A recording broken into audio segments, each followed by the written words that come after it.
I literally just walked in my office, so setting everything up. But I am hooked up to a microphone today, my Blue Yeti. So let me know if you can hear me and if it's working. And I have you guys up high today so you can see everything I'm working on. Hopefully. Let me just get it situated so that we can see things better. We'll probably end up moving things around as I keep working, but let me know if you can hear me okay.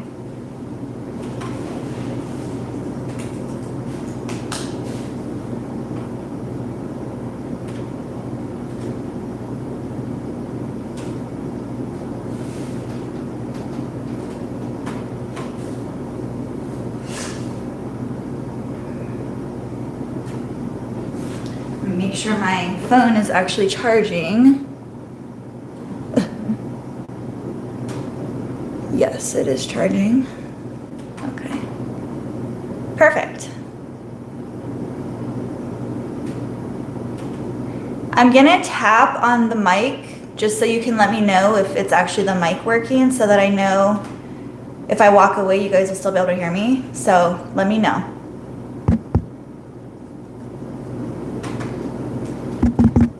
Did you guys hear that tap?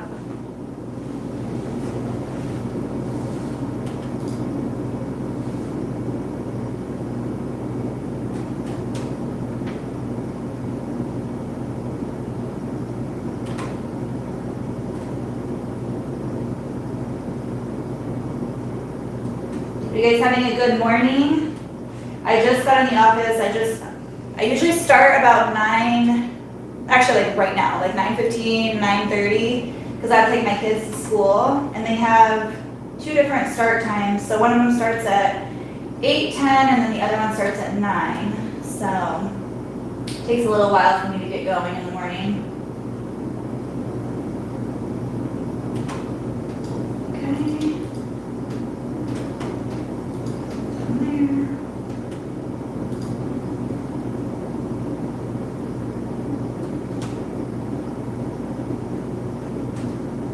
Almost there it is. Sorry about that.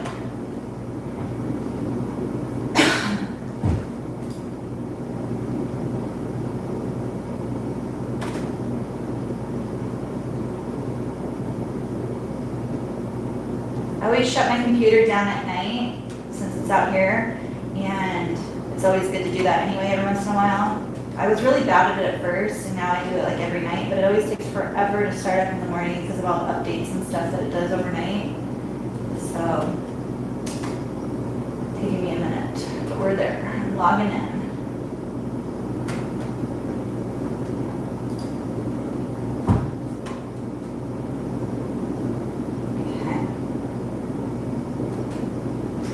Okay, let's see who's here.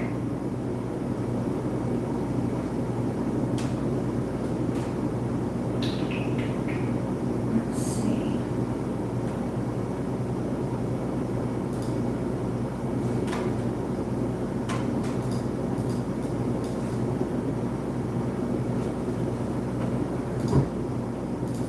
Live chat.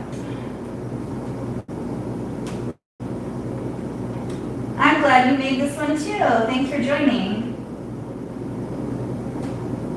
I know hi Joanne, it's nice and sunny here today. And Angela, I have some AZ people in here.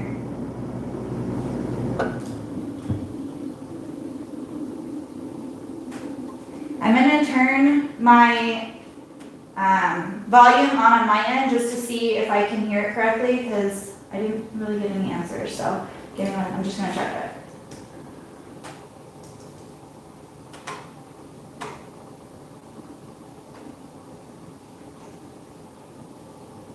How's the volume?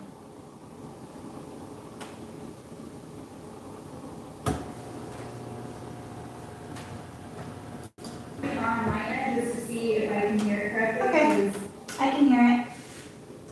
Okay.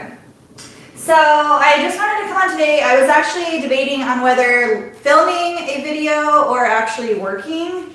because either way I have to work. I have all of these orders that I set out last night. These are all blankets, these are all shirts, clothing, more clothing that needs to be cut out. And then those are already done. Those nursing pads are done. I just have to package them and get them off to the mail. I already printed out all of my shipping labels for all the orders, so they are ready to just package and go. But I figured either way, a live or a video, lives are actually longer, and you guys have been messaging me to do more lives, so I figured that would be the better route. I am working on 2 videos for you guys, but like I said, it's been super busy and I haven't had much time to sit down and do them, so it was kind of like, well, do I want to do another video that I have to edit and not really get out to you guys, or should I just do a live and then you guys have it? So live it is, but I have a lot of work to do today, as you guys can see. So it's going to be loud because I'm going to have both machines going, and I'm using my Blue Yeti, so it picks up a lot of the sound. I did research on what setting to put it on, and I think I have it on the right setting, so you guys can let me know how I sound. I'm not yelling, I'm just kind of talking normal, so if it is loud, I would turn down your volume on your end, because again, once I turn the machines on, it's going to be loud. So I hope you guys are going to work with me today, and if you have any questions, remember, just highlight me because I'll be going back and forth. I have you guys up on the computer so I can see when you guys highlight my name. But yeah, if you guys have anything, any questions or anything, just let me know. But I'm gonna get started. The first thing I do in the morning is print out my orders from the night before, and I haven't done that yet, so I'm gonna do that now. And then I turn on my heat press, let that get warmed up, because if you guys know me, I heat press everything. So that's the first thing I do in the morning, is turn that on to make sure it's on. And yes, I do leave it on all day long, but as soon as I leave my shop, I turn it off. And that goes for all of my Cricut machines, my embroidery machines, and my mini press on the other side of the shipping area. I turn everything off and unplug it, because you never ever know what's going to happen. And the one time that you forget could be a very bad accident. So always remember to unplug your stuff. So it's kind of toasty in here today. I'm going to turn the air down a little bit. It's been getting like hot and cold. So I always get hot when I do lives because I talk a lot and I walk around a lot. So yeah. I was able to purchase the cover stitch attachments from Etsy. Thank you again, and I can't wait to use them. Oh my gosh, good. I actually, I had some comments on if I could link it, and I don't know if I did or not. I remember going and looking, but I can link it right now for you guys. Give me one sec. I love them. They're actually super amazing, and it helps me so much with like figuring out placement. Because I used to just use my finger and feel for it, but now that I have that, I don't have to do that. So give me one sec. I have them right here. If you're wondering what I'm talking about, the other day on my live, I was using my cover stitch, and there are these attachments that you can use to give you perfect placement. And I use the 1-inch attachment, but they come in like a pack of 4, so you can have other options as well. They do take a while to get in, so if you want them, order them now while you can, because they do take a while. Sometimes they are, let's see here. Sometimes they are out of stock, but they come back in all the time. It's just a matter of when they make them. So I'm gonna link this for you guys.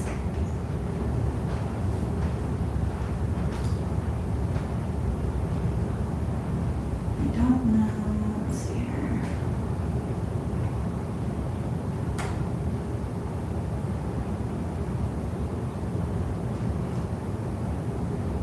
I don't really know how to like link it from my purchases. I don't want, let's see here. I'm gonna do this.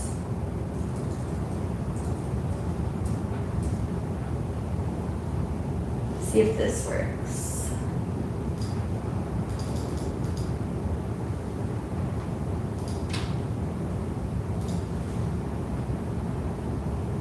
Oh, she did? Okay.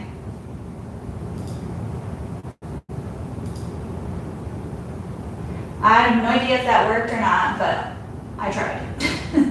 But can you guys hear me okay? Okay, volume's great, good, okay. All right, so I don't know, I can't really get a better angle, so you guys are kind of cut off on each embroidery machine, but that's the best I can do. But if I'm over at my computer, you can't really see me, so I'm just going to print off my orders really quick from yesterday.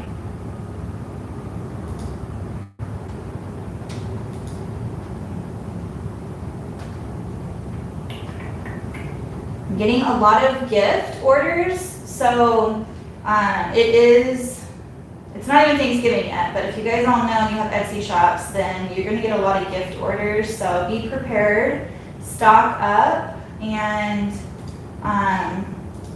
when you order like shirts and stuff, just order like a couple extra, because you never know.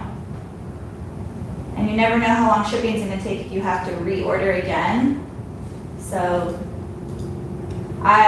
rule of thumb is I always just order like 2 extra, because you don't know if you put your order in that day and then you get another order for it and you're like, shoot, now I have to order again. So just keep that in mind,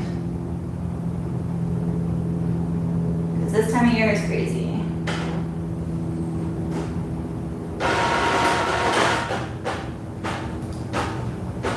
So every morning I come in here, I print out my orders, and then I update my progress to in progress. Even though I'm not working on them, I always like to print them and put them in progress. That way I know, that's how I keep track of how many orders I get in a day, because that morning I put them all into the in progress folder. And then when the new ones come in, that's how I keep track of how many per day I'm getting. And also when I need to get them out. So it's just kind of my own way to organize my orders.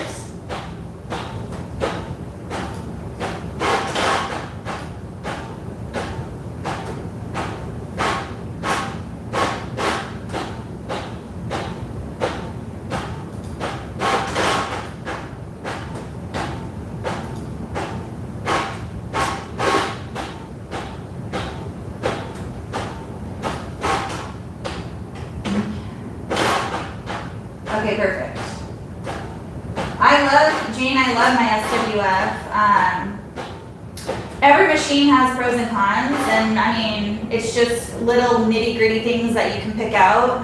The only thing that I haven't yet figured out on the SWF is on my FAF, I can just push a button and the hoop like slides out for me if I need to put an applique piece down or whatnot.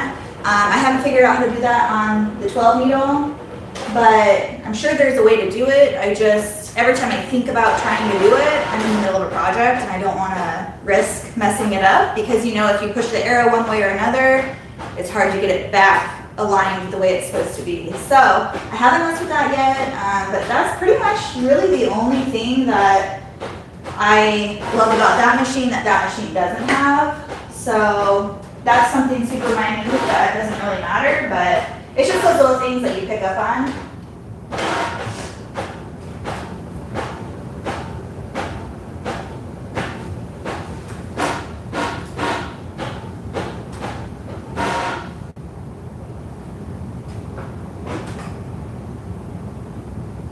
Of course.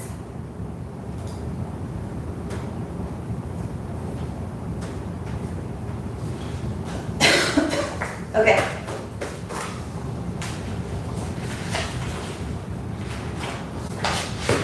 So I'm going to grab my stamp,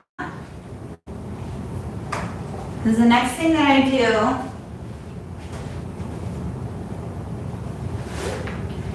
do is stamp everything for that day before I get started on anything. And I have 1, 2, 3, 4, 5 blankets to embroider. So I only use my 10 needle, my FAF, to embroider blankets, because I don't have the attachment for my 12 needle. And I'm not going to get one because I love how this stitches out my blankets. I have like a pattern down. I know how to do it like super fast. So just like I use my JANOME memory craft for sewing my blankets, I only use this machine to embroider my blankets. So I'm going to be working on embroidering blankets on this machine, and I'm going to be working on shirts on this machine. And then once my blankets are done, because those don't take very long, then I'll be using both machines for shirts. So it's kind of just gonna be like back and forth all day. So again, it's gonna be loud, and I hope that you guys are okay with that. So I don't stamp my gift orders. I always print out the gift message, and I have a cutter, but it's over here. And I just cut it.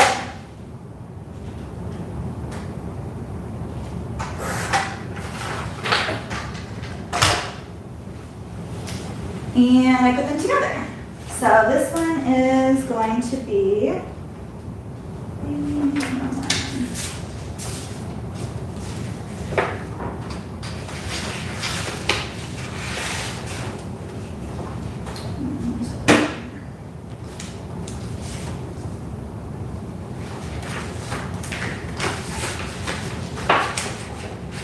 and then I distribute. You guys, I have so many places that I keep orders. I know that's probably confusing for you guys, but for me it works.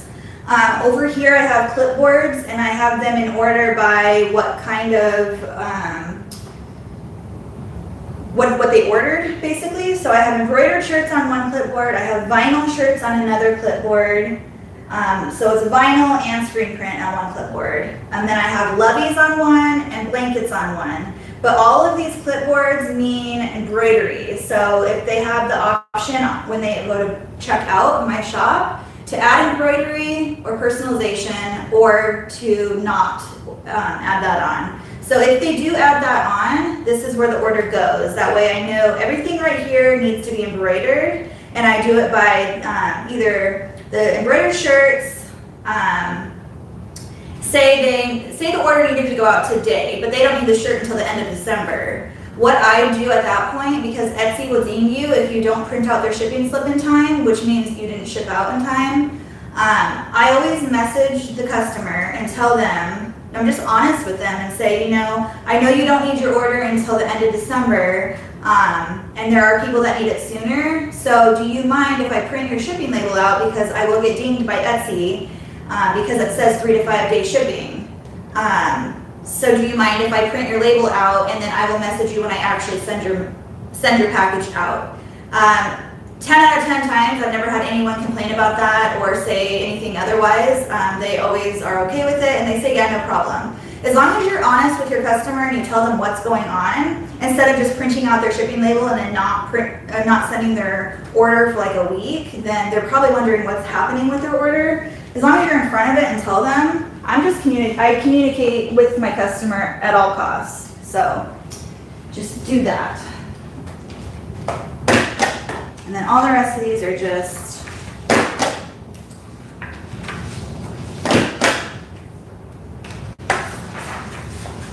so then all of my embroidery goes over here on the clipboards. All of my clothing and nursing pads I put in here. I put in these little clear folders. And then the nursing pads go in a different like clipboard. I keep those together. I basically keep everything together. Blankets that don't need to be embroidered, I keep together. They all have their own spot, just like all of my machines have their own spot. So it's just organized the way you need to organize.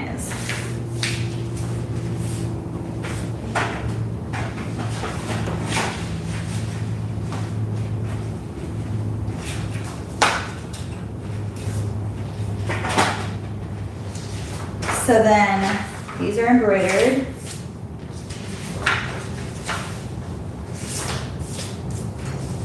And then I do look at like when they need to be out by. So this one says 11:13, and then this one says 11:26.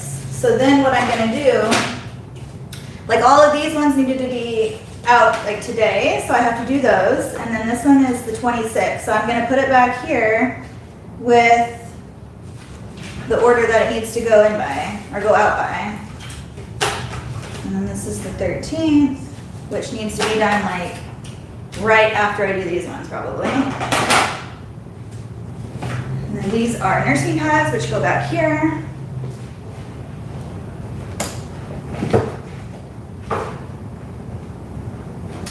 And then this is a pair of leggings, which I put over here on this table. I lay all of my orders out, which I showed you guys on the last slide where I laid all my orders.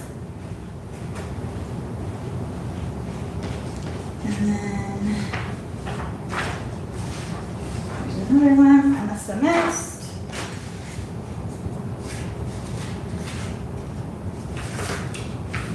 I also get distracted on lives because I just keep talking, so I always have to like take a break.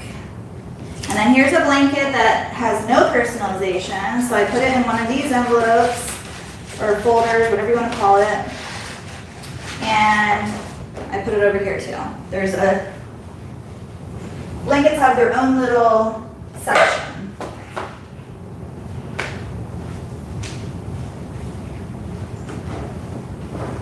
Okay, let's see.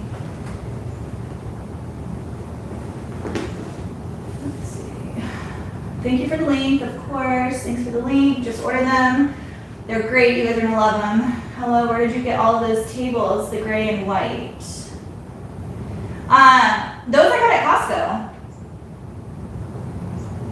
So I actually got these at Costco. They have them all the time. Right now, I don't think they're on sale, but I got mine for $60 and they come with 2 packs. So you get 2 tables. So this is a whole pack for $60. I have them all over my shop. I have 1, 2, so 1, 2, 3, 4. I have like 5 or 6 packs of them. So you can get 2 tables for $60, which is a huge deal. And they hold a lot of weight. I haven't had any issues. I put so much pressure on my, you have to clamp it down. I need to turn this on. So yeah, they're great tables. I love them.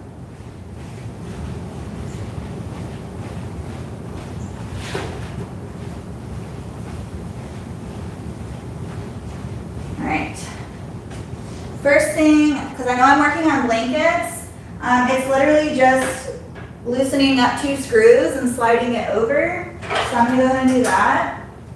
And I have marked on here with red Sharpie where the blanket frame goes, and then in blue Sharpie where my shirt frame goes. So I don't have to measure it every time. Thinking ahead. So I did that when I first got it, because I had to keep remeasuring. So I just put 2 little marks on here. And then I never have to get my ruler out. But I always do that before I turn my machine on.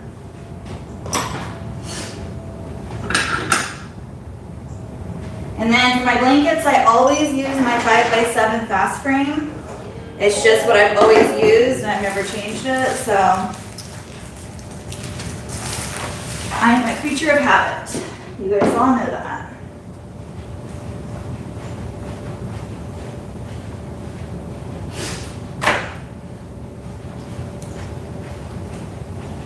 Are my orders okay right here? Can you guys see all the information on them?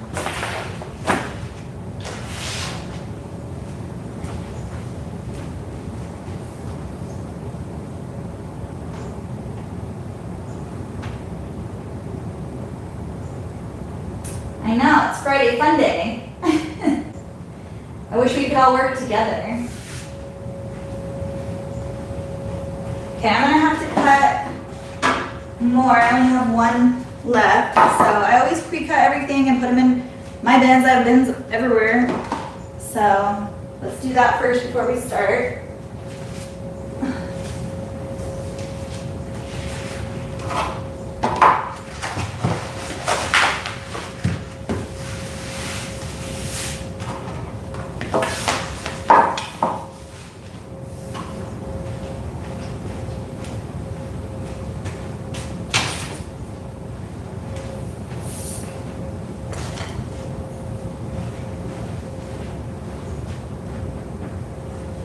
I don't think you can see information.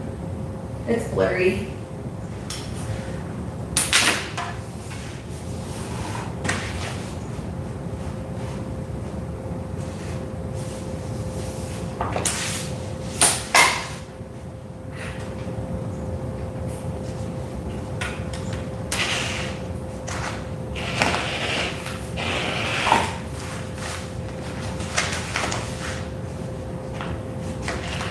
Of course, I think I'm gonna have to change my blade.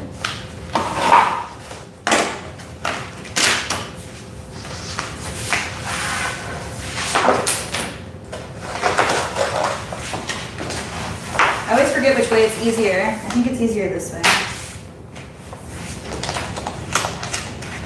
I have one of those, like, if you've seen them on Instagram, like for Christmas, you have one of those slicer things, but this is a new roll, so it doesn't fit yet. So once it fits, I put that on there and I just slice it down and it's so much easier. But right now, I have to cut it this way. I'm all about easy. Do it the easy way.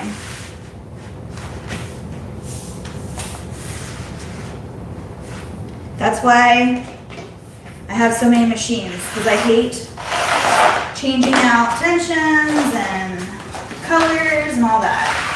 I'm thinking about getting another machine, embroidery. I need another multi-needle because you can only go or get out as many orders as you have machines. There's only so many hours in the day. So I just don't know what I want. I'm debating on what I want.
Okay.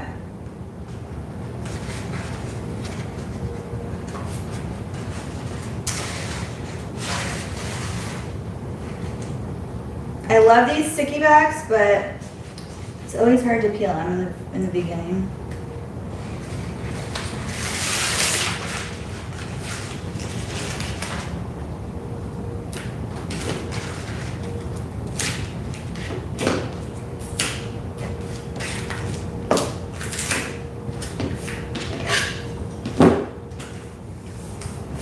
All right, now I stayed up really late so that I can organize somewhat for you guys, because one time I did a live and I was designing all of my shirts and blankets on Brilliant, and somebody was complaining about how I should have already designed them and not doing that on a live. So I did that last night, so I wouldn't have to do that today. But what I didn't get to do is make sure I had all the blankets pre-cut. So I might have to cut some blankets out. But I'm gonna go grab what I have and I'll be right back. So I'm just gonna go behind you and pull out. So the thing with the microphone is I can't move my phone around with me, so you guys can't see everything I'm doing. So I thought that was like the biggest angle. But when I have to walk back behind me, I can't bring you with me.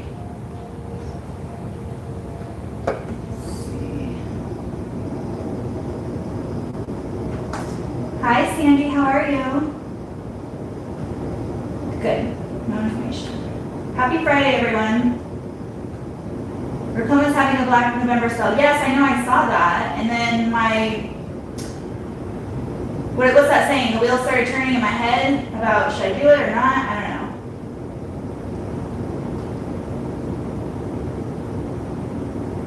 know. "24-inch cutter, I love it. It's hard to keep spot." Between the 15 and the 20 is small enough, you may as well go with the 20. Yeah, I say go with the larger one, because once you get the smaller one, you're gonna wish you got the bigger one. Yeah, I've seen people score it before. I just never tried that. Okay, I'm gonna go see my blankets real quick. I have.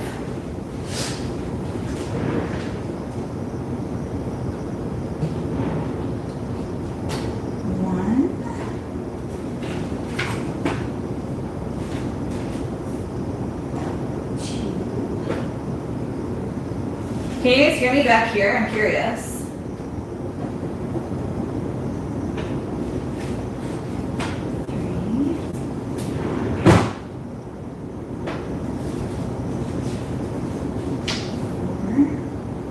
I think I have all but one cut out. And hopefully I have it. Let's see.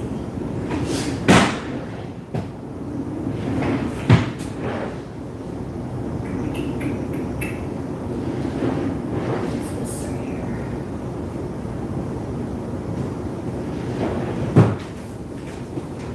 Okay. I have all but one. Let me see if I have stuff everywhere.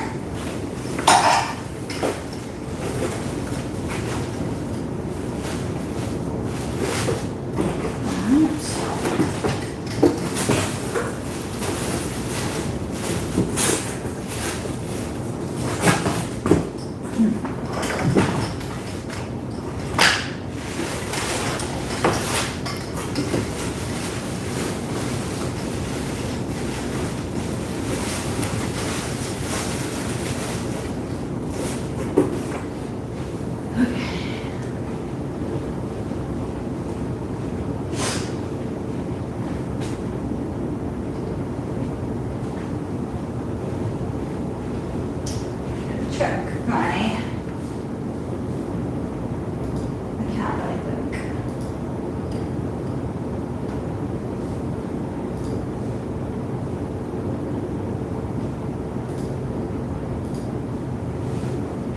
Who's all working with me today?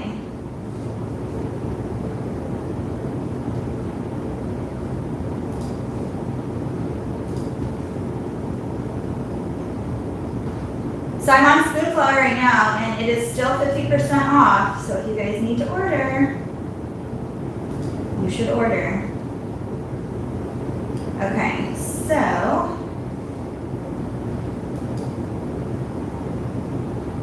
I'm only missing one of these blankets, which it's the mermaid, not the mermaid, but like the seashell one. Sells like crazy. I like never know how much to order because it just sells so fast. So anyway, I just ended up ordering a little bit more and it's being shipped to me. Usually when Spoonflower sends you an email with tracking, it's gonna be there either that day or the next day, so.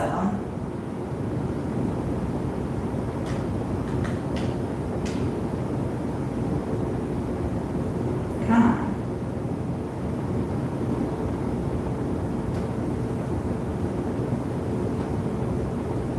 Fans on this time with the mic. Is there still background noise? I can't tell.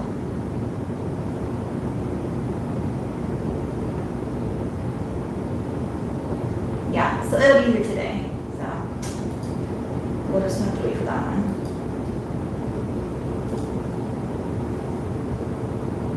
Kimberly, they're having a sale. So what I did, because I always order by the yard, but because it was 50% off fat quarters, 2 fat quarters equal a yard. So I just ordered, well, not completely a yard. The fat quarters are 27 by 18 inches, but because I use the Minky for my blankets, I always cut my blankets at 27 by 36.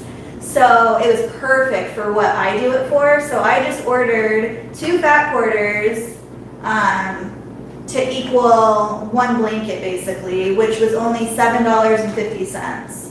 So it's a good deal. You should definitely order if you are in the market for fabric and you want to try Spoonflower. They're 50% off fat quarters, wallpaper I believe, and then something else. But I just went out and got a bunch of Minky, so.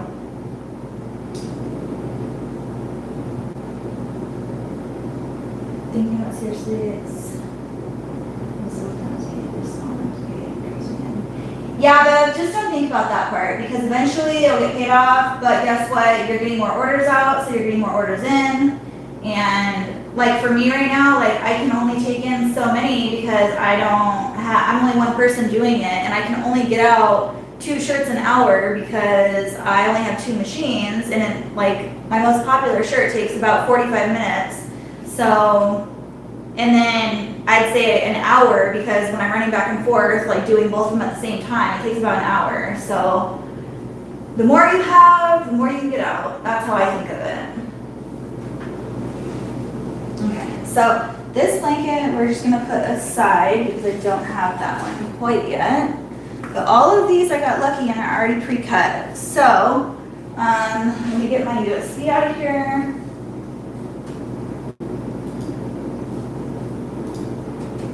Like I said, I already designed everything last night so that I'm good to go for today. No waiting around.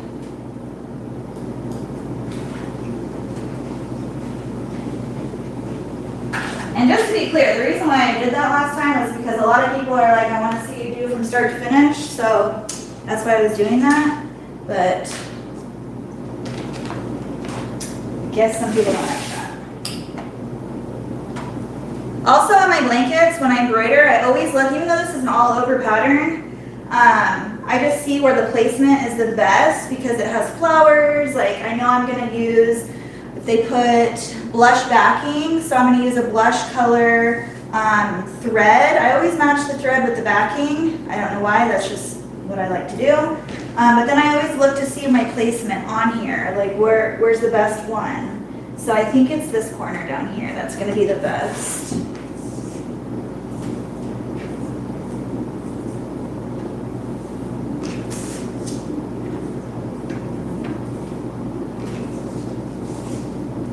And I always leave like 1/2 of an inch to 3/4 of an inch on the edges around.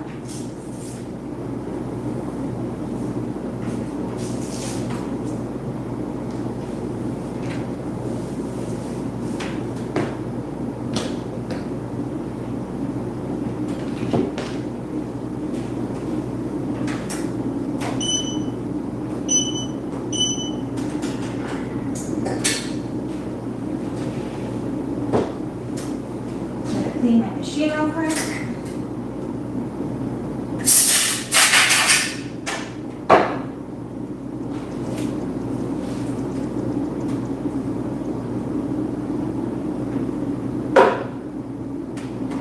So I do a lot of embroidered blankets, and my sticky back kind of sometimes gets on my needles, so I always check that in the morning. Like a couple of these needles have just junk on them. So I just kind of get it off. You always want to make sure your needles are clean, because a lot of times that's why you have issues. So it's just like buzz.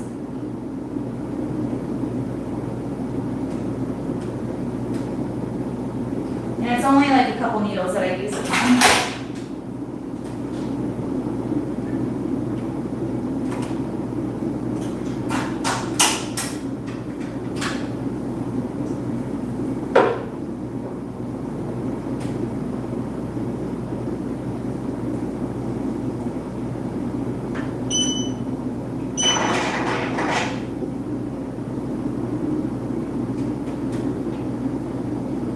I'm just oiling my needles because I haven't done that this week yet.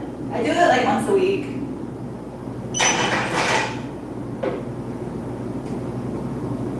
I oil my bobbin area every day, sometimes twice a day.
So I'm just going to pre-mark or preset all of these names in the computer so I don't have to keep doing that every time.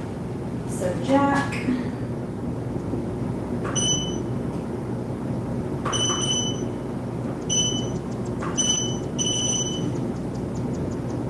Brody.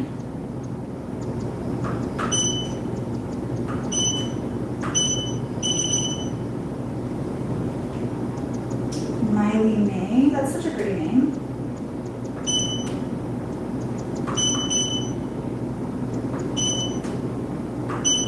You guys, I found the prettiest font, cursive. It's called Baby Blue. If you haven't heard of it or don't have it, oh my gosh, it's gorgeous. It's like so pretty.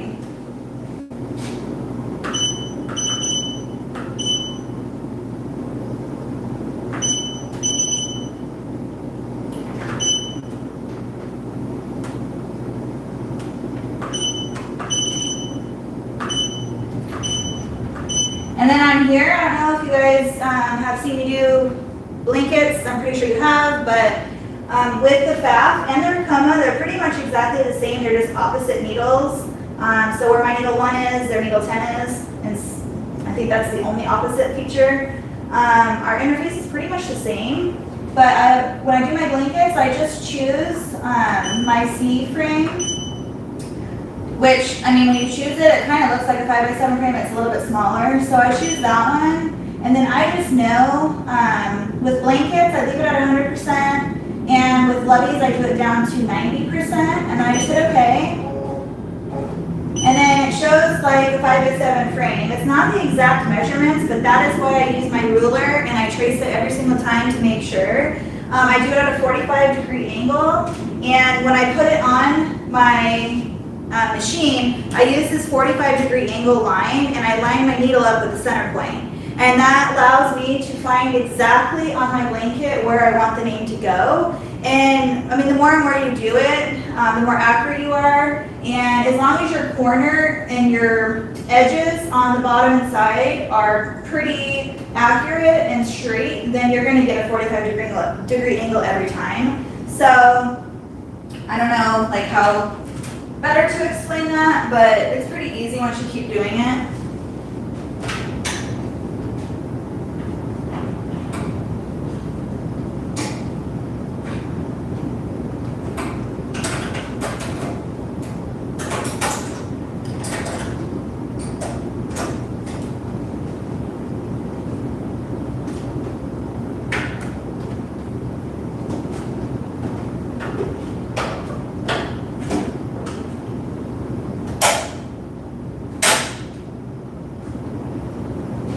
So then what do I wear with that? So I just put my ruler on here, and then I line my ruler up with the edges of the frame.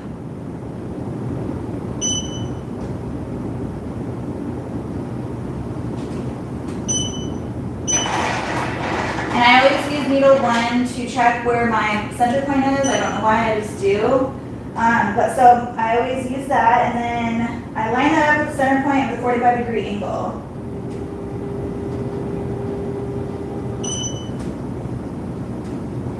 And sometimes if I don't want the name to go through the flowers or something, I'll move it up just a tad. And that's exactly where I want my center. And then I just kind of trace it. I just do the top and bottom, or like the top right and the bottom left corner. And that just shows me exactly where it's going to be. And if it's going to hit my frame, then I have to adjust it. But most of the time, it's pretty good. So there's that. And then I always use 2 layers of water soluble and 2 layers of tearaway. So lots of stabilizer, but that's because the minky is so soft, and even though it is a low pile minky, it still just looks better if you give it that extra stabilizer. So I'm just going to pre-cut these really quick while I have it out, because I don't like to leave my water soluble out.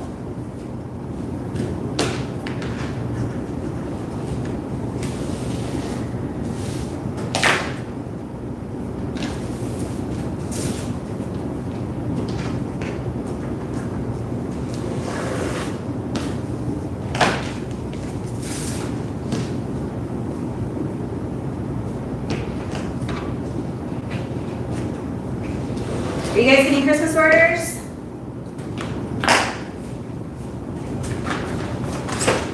And I get my water soluble on Amazon. I'm pretty sure I have it linked. This is the one I really, really like because it's not hard and it tears off super, super easy. And in between the little like loops on the E's and the A's and stuff, and the L's if you're using cursive, you can get it out really easily with a dab of water. So I really, really like it. I'm gonna keep my tearaway in here. I'm gonna use 2 pieces of that.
Just reading messages really fast or comments.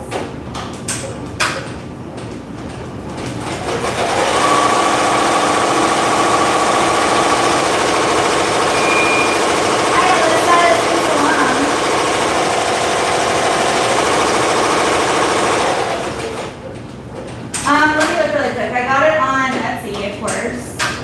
I think.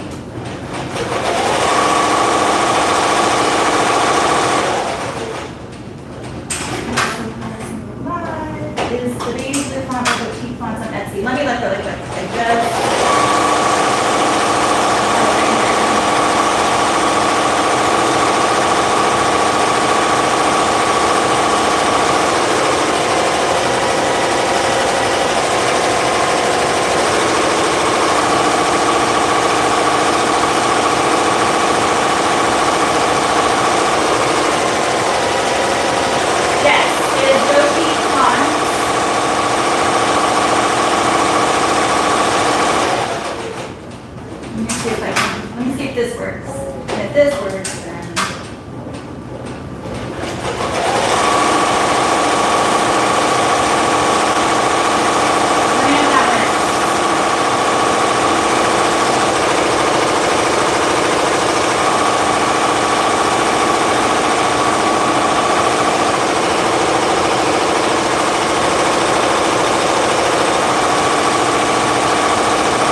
All of my needle heads yesterday, but I need to oil the back of my machine.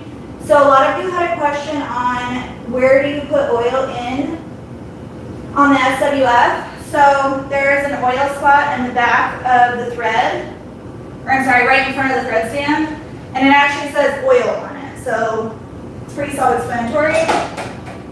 So I oiled that probably, I don't know, once every couple days, depending on how much I use it, or once a week. You don't have to oil that part all the time, but I do oil, obviously, your bobbin case. Every day I use it, sometimes twice a day if I'm using it a lot.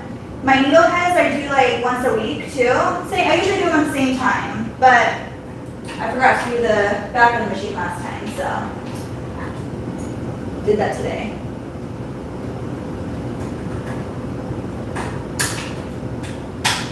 I still want to put out a series of the SWF. I just haven't had time, so I'm sorry, guys.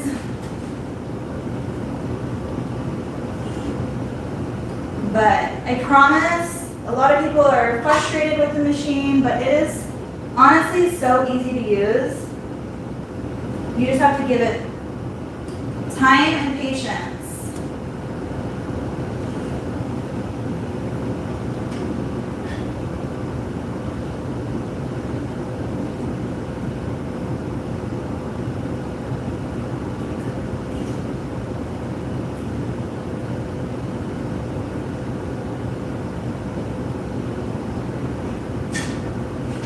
And then honestly, it's like being a mom, you know, like when you know your kid's sick and people think you're crazy, but you're like, I know that they're sick or they don't feel good, or the doctor's looking at you like you're crazy. It's kind of like that with your machine. Like, I know now, like in the beginning, I would wait like 3 times for the thread to break or whatever to change needle. But I know this machine so well that like it just broke. So like the next time it breaks, I know it's going to be a needle change. So you just kind of get to know your machine. Yeah, so it didn't break that time, it's not touching. So it's either my bobbin is what I checked, and that looks fine. So I'm just going to change the needle really quick and call it good.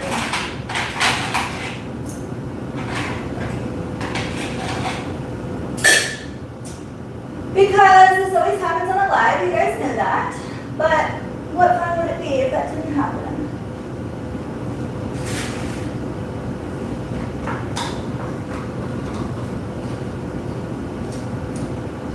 And I've had questions on needles. These are the needles that I use. I get them from ALLSTITCH. And they are the 65-9 ballpoint. Everyone has their own take on what needles to use for their machine, and honestly, every machine is different, and every machine takes different things. So what I use on this machine might not work for your machine. So you just have to try things out, and what you like best, and what works best. So these ones work best for me, and they don't leave holes in my clothes, so I just really like them.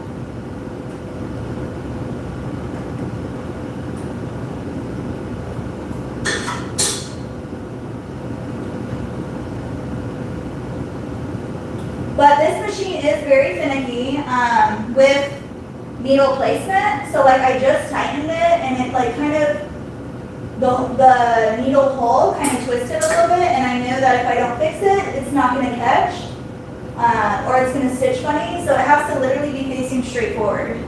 I figured that out over time. So if you guys have issues after like putting a new needle in, that could be why. I know that this machine is very stingy with that, so.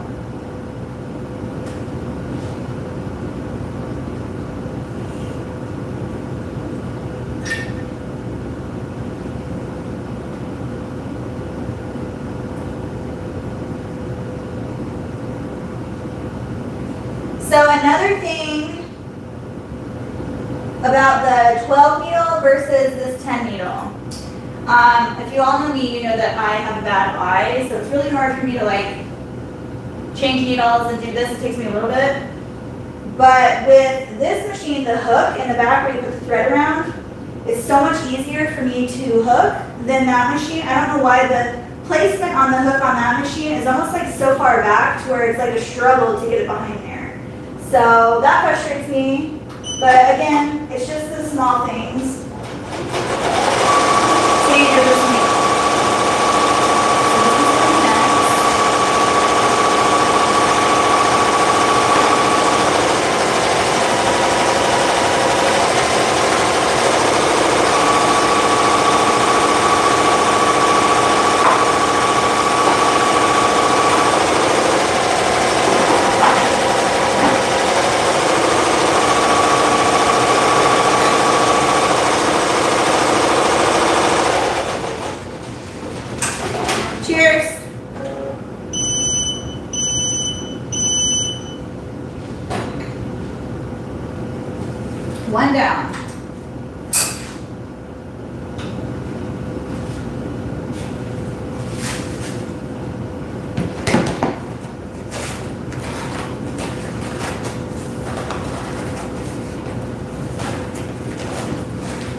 every little piece. I just kind of, I let some of it stay in there. It doesn't have to be perfect. It's gonna wash away anyway. I do try to get most of the sticky off. That's gonna wash away too, but I don't like it to just be hanging on there. It comes right off anyway.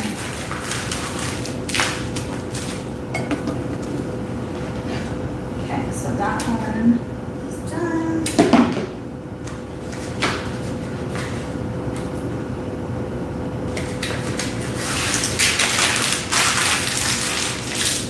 How's the picture and audio today? Is it okay? I forgot to check that.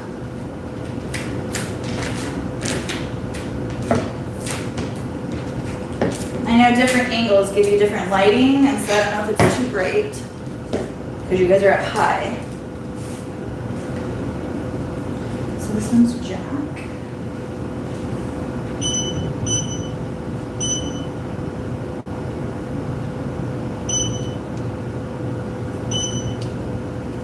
And so I don't know why, if this is my OCD kicking in or what, but every time I finish a design, like that when it's done, I erase that out of my system. So I never have my system bombarded. And then when I finish this next one, I'll do the same thing. So that was Sienna, I'm deleting that one. Now I'm on to Jack.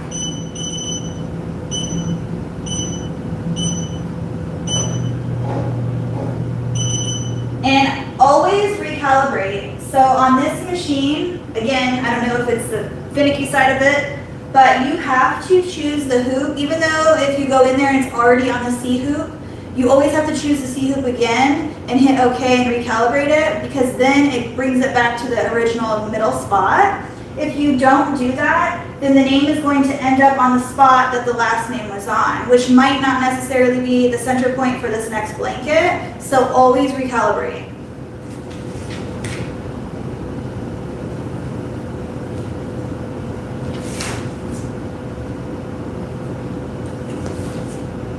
This one I don't really get to choose what corner. I always put it in the bottom right corner, and the cactuses are all going the same way. So it's just going to be about placement of the name. So I'll probably put it like right through here.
Always remember to change your color, because that would not be good.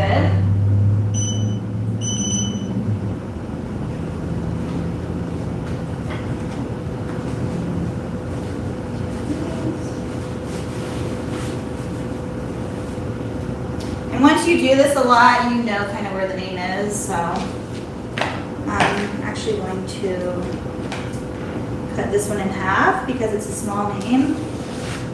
Didn't think about that, but it doesn't need to be that big. So.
magnetic bin to my refrigerator, so every time I'm working on the order, I just put it in there, and then once it's done, I pull from it. So that is how I do it.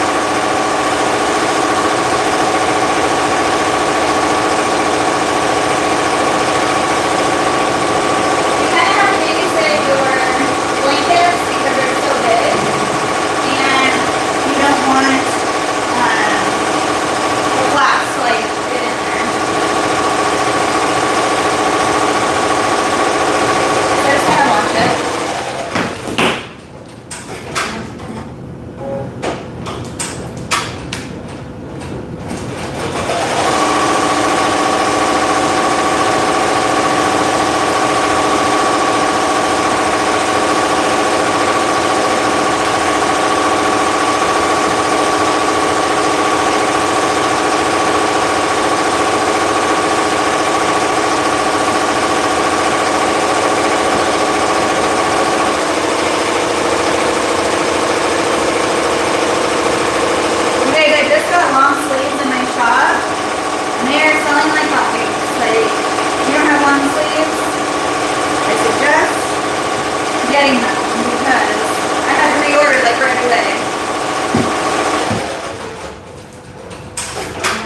I guess I just never thought about long sleeves because I live in Arizona, so, but everywhere else is cold, except here. Okay, that one's done. Now this one is Riley and on the number 2 ornament. So, I already have my thing in there.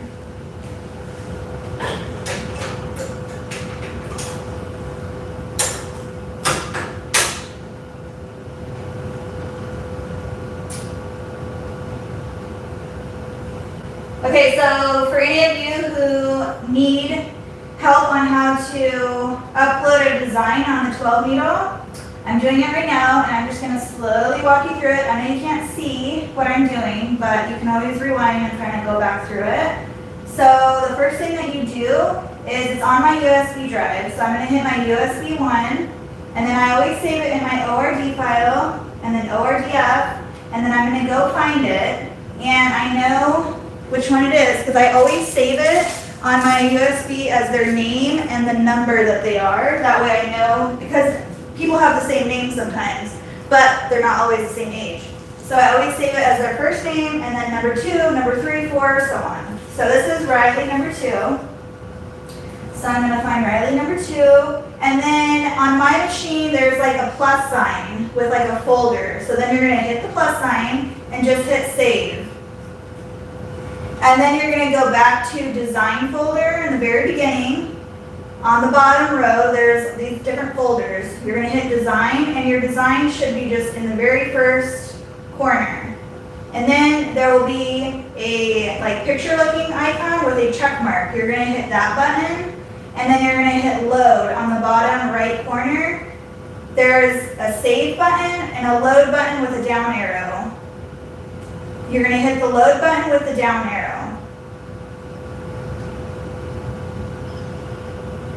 And then you're going to see your design up in this part of the screen. You're going to be able to see the whole thing. But again, every machine is different, every frame is different. These machines aren't, they didn't design them to automatically calibrate with the mighty hoops, and that's what I use. So I had to figure out on my own with trial and error on the dimension and the size of the frame. So what I ended up doing was just choosing my biggest frame that came with this machine. And then in Brilliance, I use my 8x9 mighty hoop, and I save it at that size. So that when I bring it into my machine, it's already sized for the 8x9 mighty hoop. But in order for it to not hit your hoop, you have to choose the biggest hoop for your machine. I hope this makes sense. It's kind of confusing. I will do a video on it, but just choose your biggest frame, and then you're going to go into settings. So that's my next step. I'm doing it in the step-by-step order of how I do it.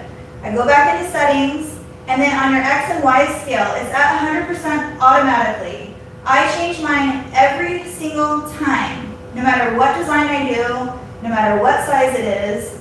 It's always calibrated to my 8x9 mighty hoop. I change it to 90%. So from 100 to to 90. And that will allow it to fit inside my mighty hoop perfectly along the edge so it fills up the entire space without hitting my hoop. And then I hit close, and then you can see it's recalibrating. I don't know if you can see from way up there, but it's recalibrating. And then on your screen, you can see your X and Y down here. It'll say 90%. I always make sure that it changed, even though I know it did. I just always check. So then I just go by order down here for my steps. My next step is the needle. So I'm going to press needle, and that means your colors. So step 1, what color? Step 2, what color? So on and so forth. Make sure you put your stops in, because if you don't, this machine doesn't automatically stop. It'll just keep going. So another thing that I did during my so-called break from YouTube is I organized these folders. I ordered them on Amazon, and I got really thick clear sleeves so that each design could go in here, and I could just, the first time I make it, I print it out, I print the picture, and then I print the steps, and I put them in here. That way I can just refer back to that every time. And in Brilliance, I just pull that from my hard drive, and I use the same pattern or same design, and I just change the name out, and I have each design with each number that they are. So like I save my Christmas shirt age 2, Christmas shirt or Grinch shirt age 3, so on and so forth. So that's how I organize all of that. So I'm going to go in here and find I know my Christmas shirts, I put all my holiday in the back. So I'm going to go find that. I have a Grinch shirt with letters in the ornament, and I also have a Grinch shirt with numbers in the ornament, because some kids have birthdays on Christmas. So you have to think that outside the box that way. So this is a number 2, and this is actually the first time I made it with the number, so this is this order. So I just know, and I just basically follow these steps and put that into my system. And I already have all these colors on here. So it's going to be, the name is green, which I use, okay, so I'm gonna just tell you a whole different story real quick. You can permanently keep your colors in here just like you can on other machines. But I only keep 5 colors in here permanently, and I change the other 5 out, or 6 out, whatever, 7 out. So I always keep black, gray, red, white, and blue. Are always on my machine. I never change them. And then the other 7 colors I kind of switch around. So I always have to make sure and look. You can always tell right here where the needles are what color you have. So just always make sure you're putting in the right color. So number 6, and then it's going to be gray, gray, 1, 2, 3, 4, 5, 6, 7, 10.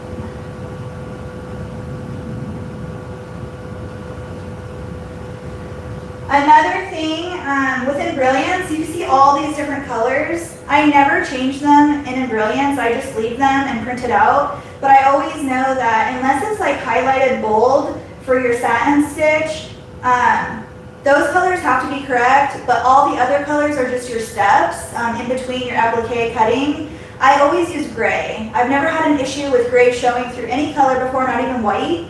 So for any of my like placement stitch or tack down stitch, whatever you call it, I've always used gray. So I just keep my number 11 on this machine is gray, number 8 on that machine is gray. So like literally all these steps in between, there's 10 of them. I just hit gray, gray, gray, gray, gray, all the way down until I get to my satin stitches. And it just makes it easier on yourself and the machine too, because you're not switching back and forth between colors. So hopefully that helps you guys. So I'm going to do gray on that one actually. And then green is 6. And then red, white, green. Red, white, green. Okay. So we're going to go, my satin stitches start at step 12. So I'm actually going, on this machine you actually have to stop on that one, otherwise it'll keep going and you won't be able to cut it out. So I've learned that.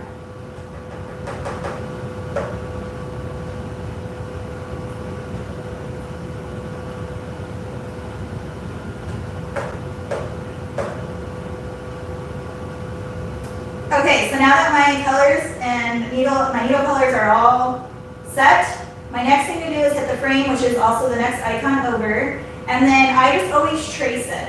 So you're gonna hit the trace button, and then the play button is up in the right corner, and then you're gonna hit okay, you have a laser point.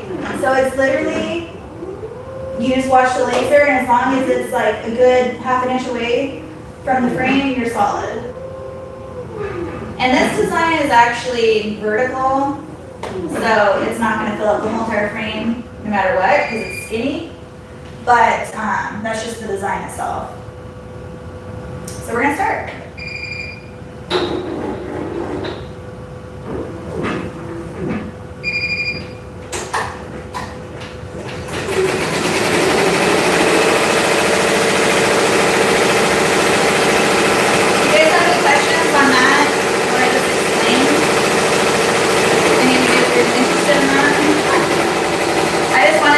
I've had so many people ask me about that, and I haven't been on YouTube in a while, so I just wanted to address that.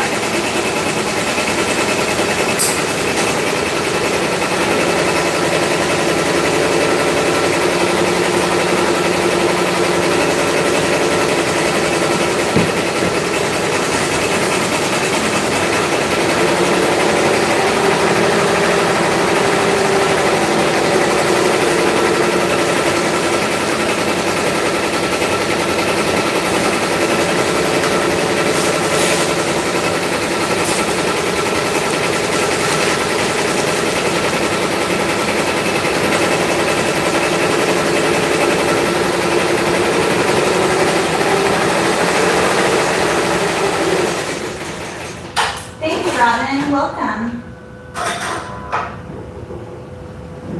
I know, I was wondering, I haven't seen you in forever. I haven't been on here lately, so maybe I missed anything.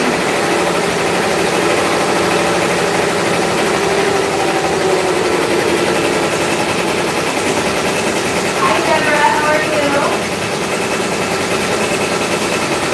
Oh my goodness, I just realized that you wanted your mom here is on my too. I didn't realize that. My bad. So hard to keep up with everybody and when they're gonna go on.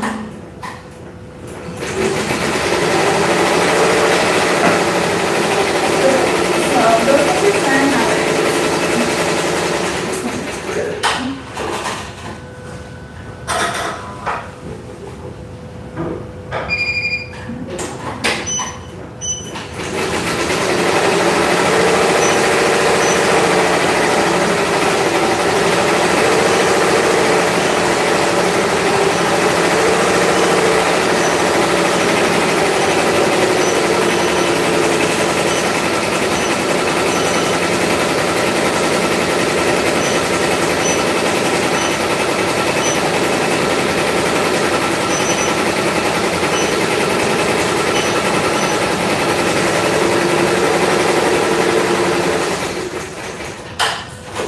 And this one had a personalization of the rust color backing, so I always match the name, thread color with the backing of the blanket. So I always look to make sure.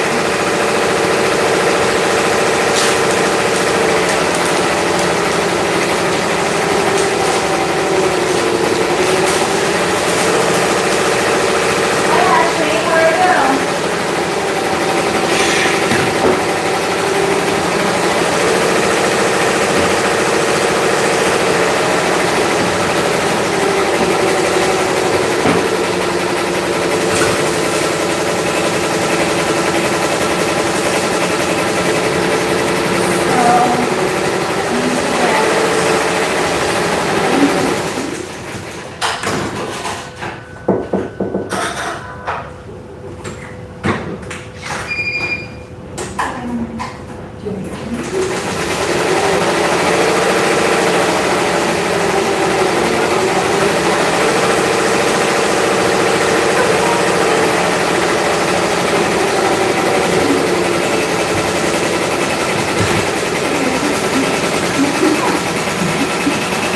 Here's my brother. Thank you.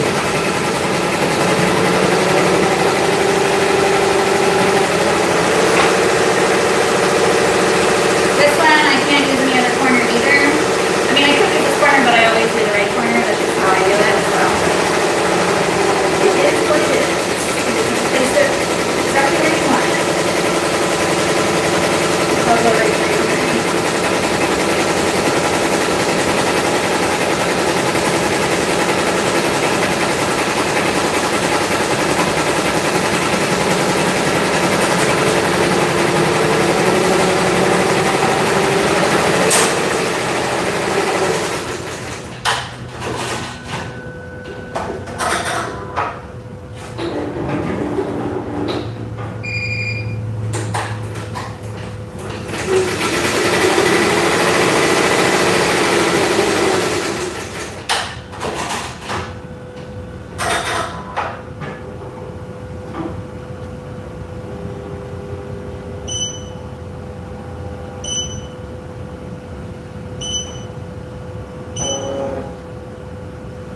Alrighty. It's so quiet when there's no machines running.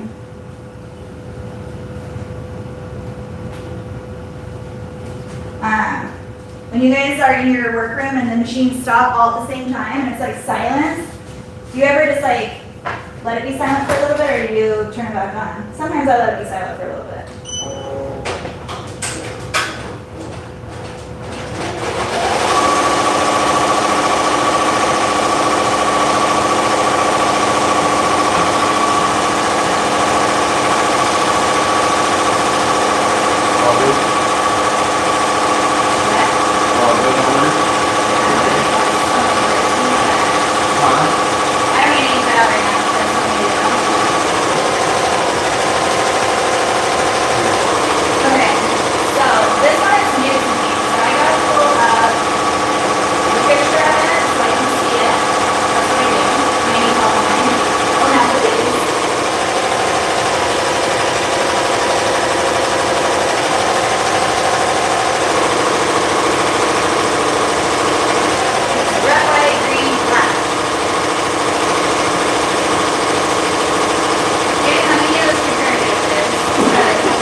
on my last slide, I showed you guys the tour of my shop back here. So this table, and there's 4 tables put together as one big one. We're kind of where my ping pong table was. So this table in the back corner is meant for cutting my appliques for this machine. But because my camera doesn't go that way, and I don't want you guys to think I left, I'm just gonna do it over here. So, put this away because I don't need this anymore.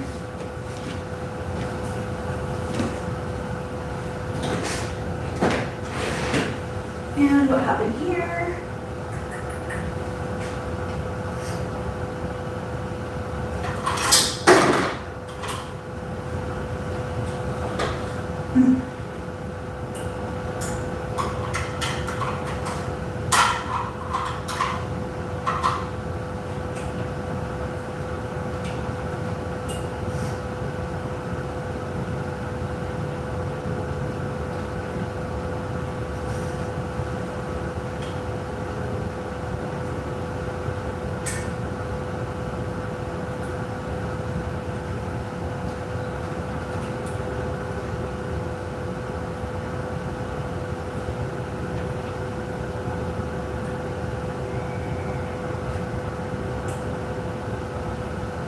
literally the part I hate most about embroidery, is when the thread comes out of the needle and you have to re-thread it. I hate that part so much.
Such a waste to use all of this backing for a little name, but I've tried patching it and doing it. The name just doesn't stitch out the nicest of doing that, so I just don't even mess with it, and I give it its own just fresh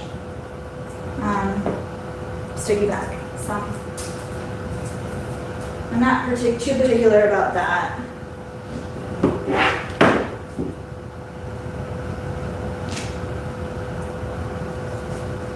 Okay, one more. So let's do that. Yeah, I don't need this anymore.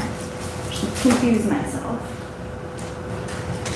And this one is my leaving. I'll show you guys the cursive. I'm gonna do it in, let's see, what does she want? Cursive name. Let's see. I'm gonna do it the same.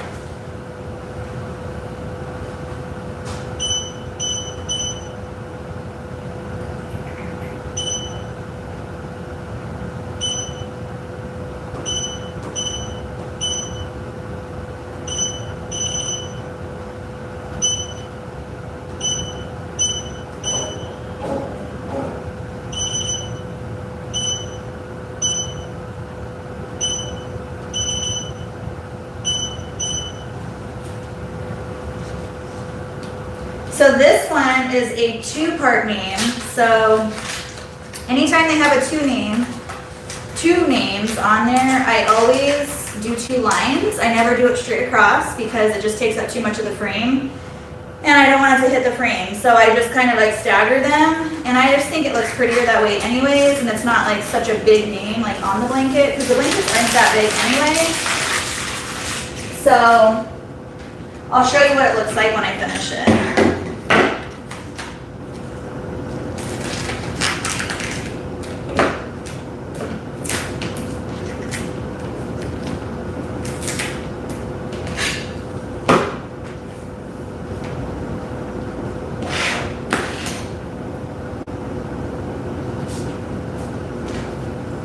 That piece, like, go away.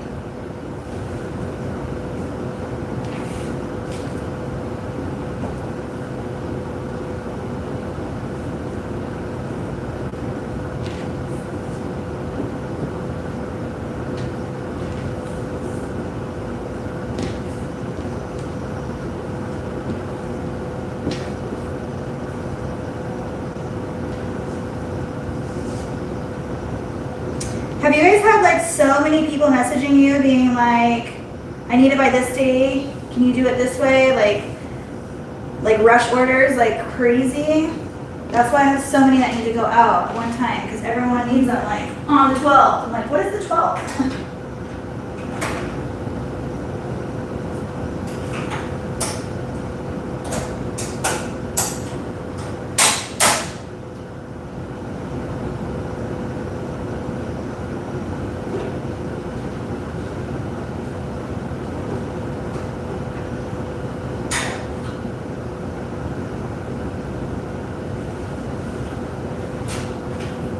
So it's the same process every time, although this one is a two-part name. So I just you gotta be more careful on this name because the frame on the machine isn't exactly the fast frame measurements, and so you have to just make sure like the tail on the Y's aren't gonna hit the frame. So you just gotta be careful.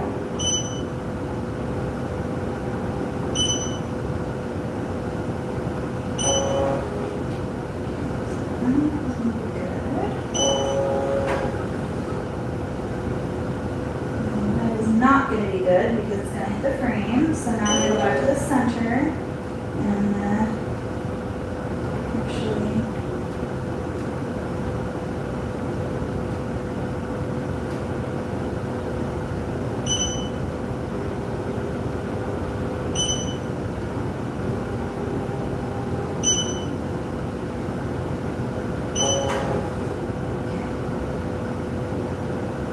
I think that's better.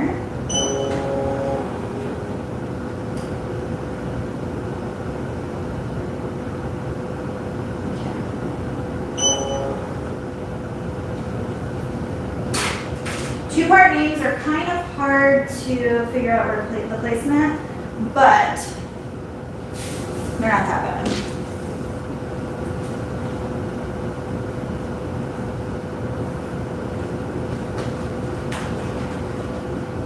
Wow.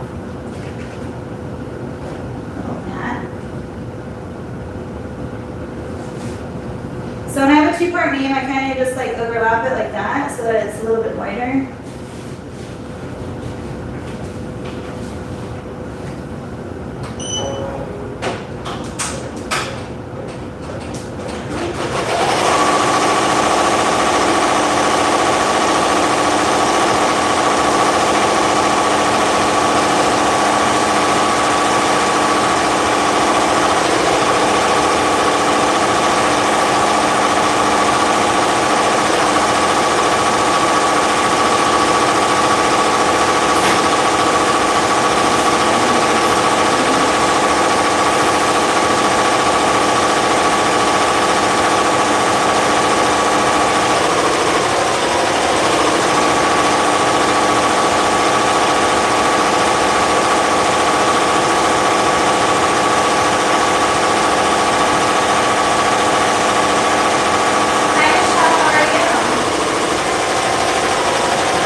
pick out a print that you really like, and then your customers really like it too.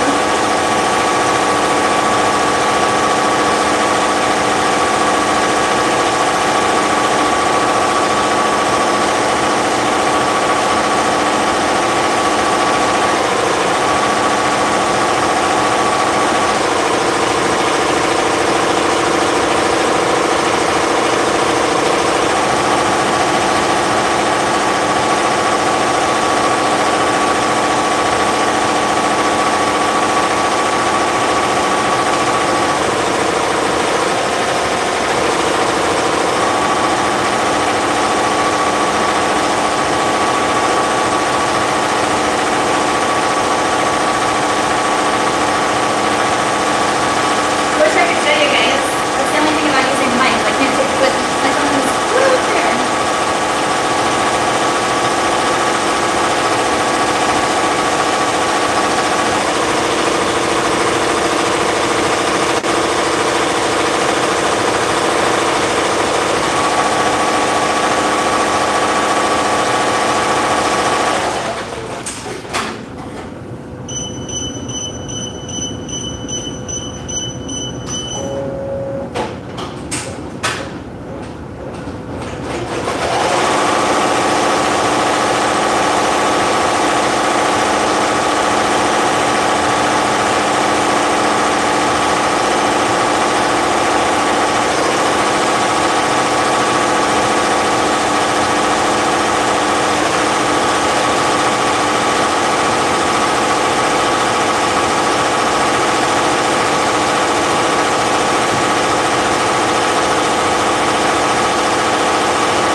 I don't know if you heard me. I always double the white because it's see-through, and so if you double it, then it just looks nicer, I think.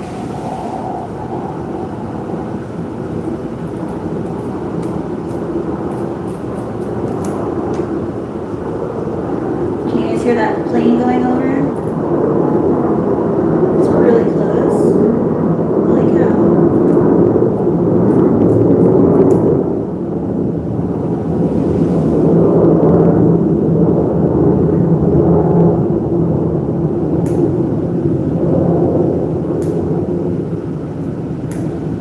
There's always something loud going on when I do a live, you guys.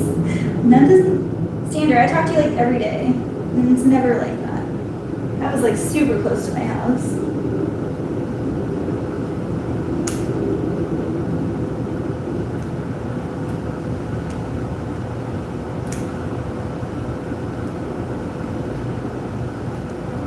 This is super tiny, and cutting 2 layers is hard in this tiny little area.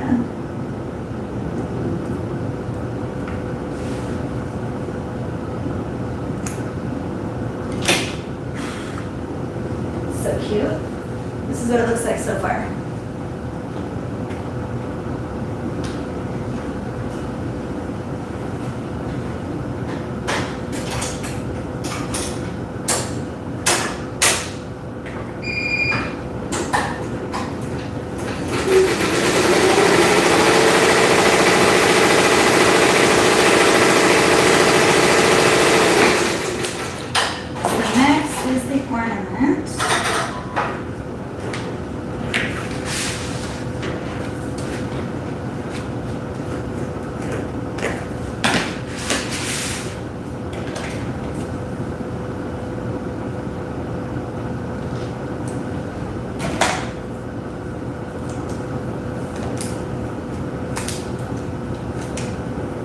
This is just heat transfer vinyl that I put on here.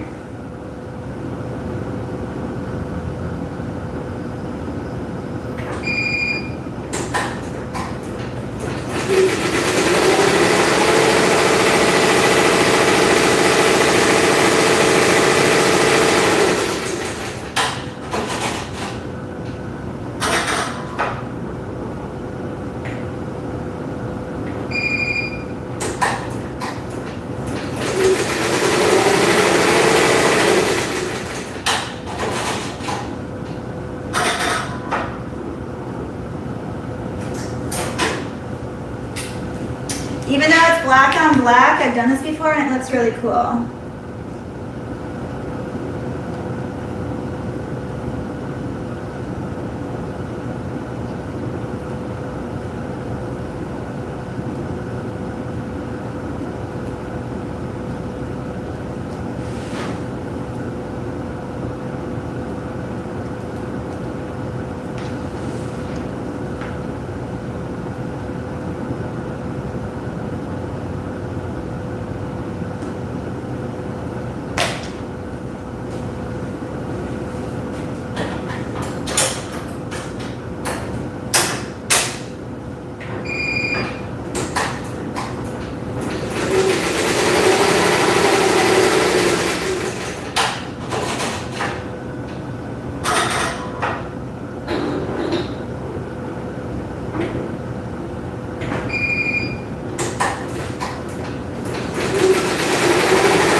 The thread just got caught, so I have to get that before it got.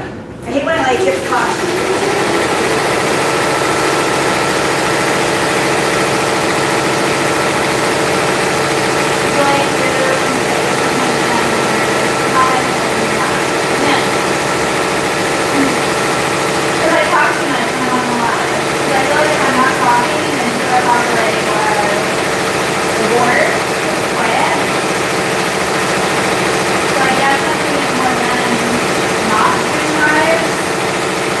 But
pieces.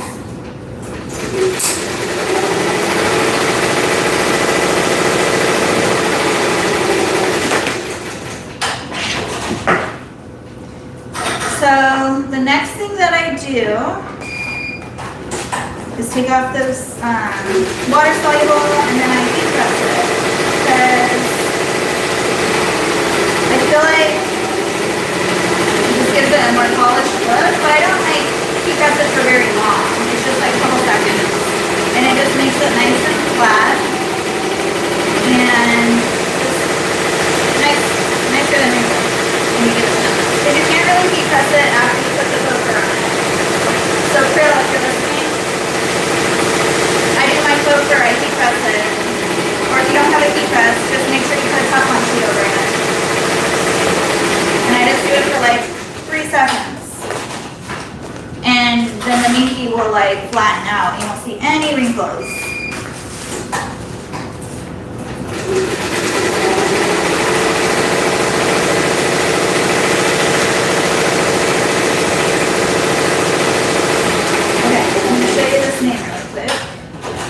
After I get the water soluble off of it. This is the font I was telling you guys about.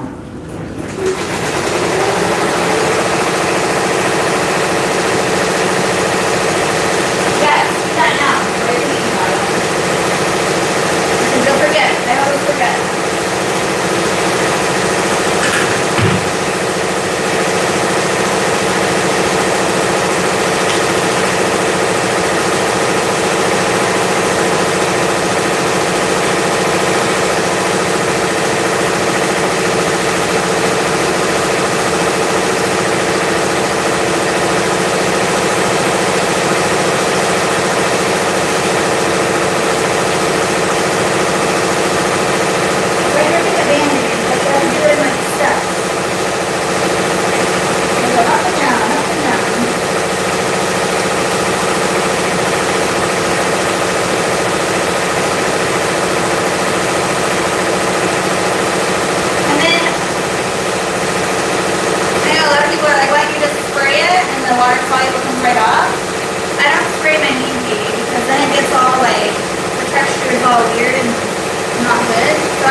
so loud, you guys. I just like don't really know. Try to make it quieter. But I was talking to my husband last night, and I was like, I figured, I mean, anyone who watches me obviously either embroiders or sews, so we're all on the same page.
What's the name of the tables you got from Costco? I was looking, but I can't find it online.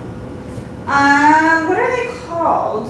I think I have a box of them somewhere in here. Let me think. I will get back to you.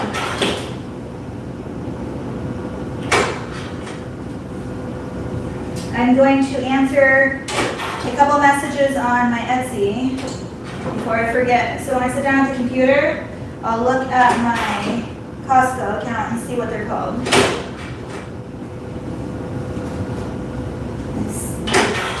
Drink my coffee. It's sitting over here really nice down.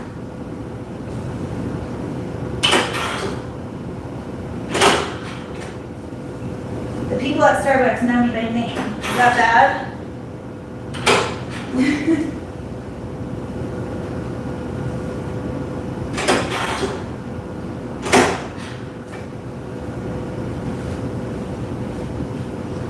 Okay, I'm gonna start with this one first, I think. So now what I gotta do is make sure, because a lot of people request a certain color for the backing. So I'm gonna look at their invoice again just to make sure I do the right one. And if they don't request a certain color, then I just use what they ordered on my listing. So I have the icon picture when I print my invoices out. If you don't have that, I suggest doing it because it helps a lot with remembering what listing it is. I have two different listings for this blanket. I have one listing with a gray backing and one listing with a blush backing.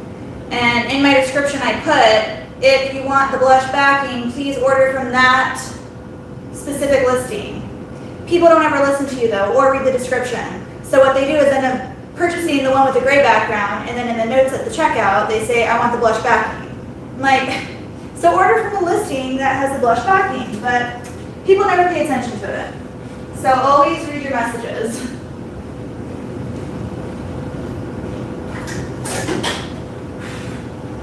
Okay, this is done. Can you see that? Number 2, Riley. So cute.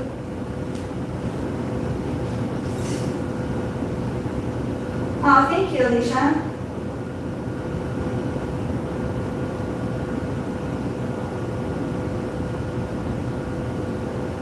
Came back in time to hear what, Bro?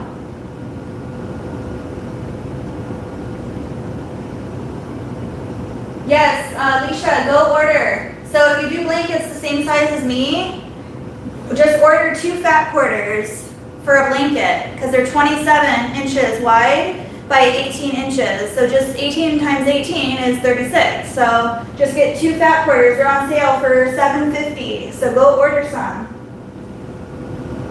I don't know when the sale ends. It looks great. Love the thread color used for the name and how you did the names with work. Oh, thank you so much, Angel. Is that your name, Angel?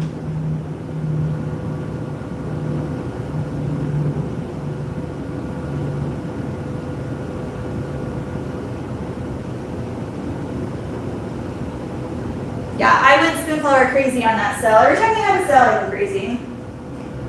As if I need new prints, but we always do. We always do it no matter what. Okay, there's that one.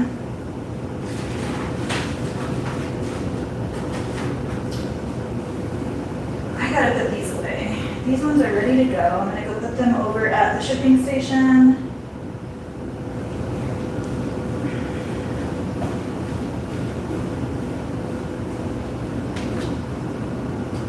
Somehow, I'm gonna try to figure out a way to get you guys over here so you can see me package in a little bit. This is gonna be a long live, just to prepare you guys, because this is supposed to be like a real work with me, because I have a lot of orders to do. So if you don't want to be on a long live, then you should probably not stay on this one.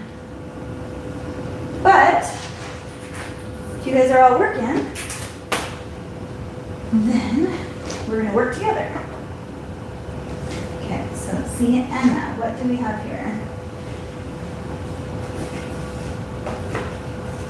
Sienna is blush, okay.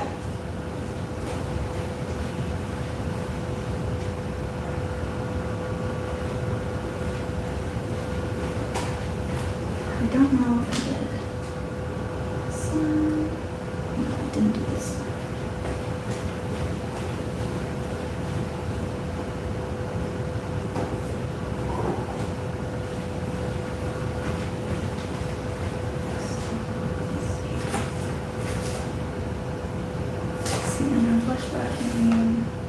Olive green. So they're all different, of course. So this is going to be the blush one.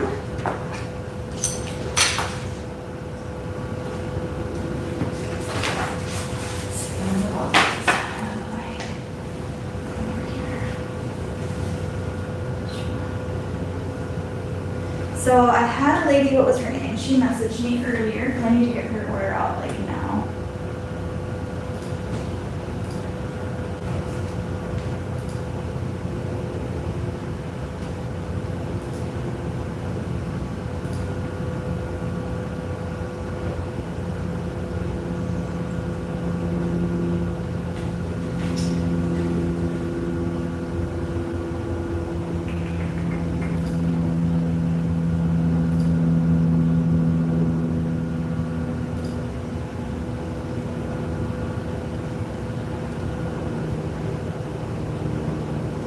Energy gray, 3 coral.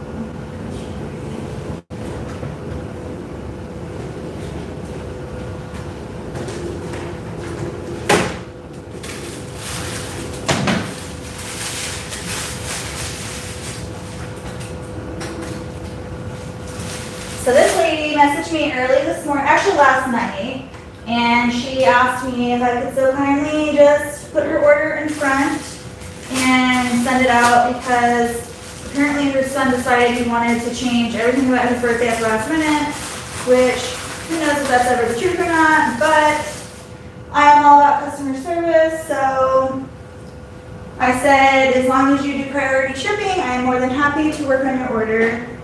So she did, and I'm gonna do that now for her, so, and print out her label.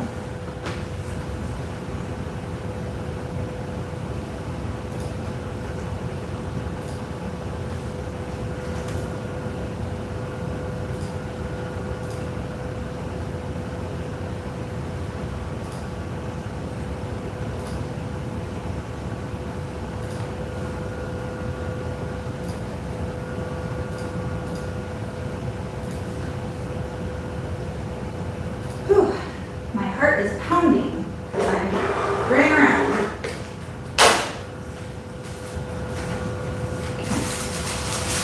There's that one. I'm glad I remembered that because that was just this morning. Well, she messaged me last night, but then this morning she messaged me again and reminded me. So I told her to remind me because it was after hours. Okay.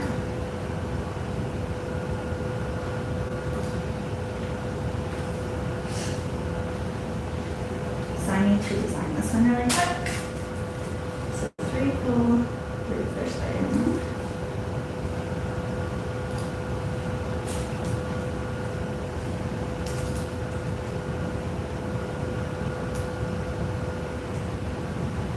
So quiet.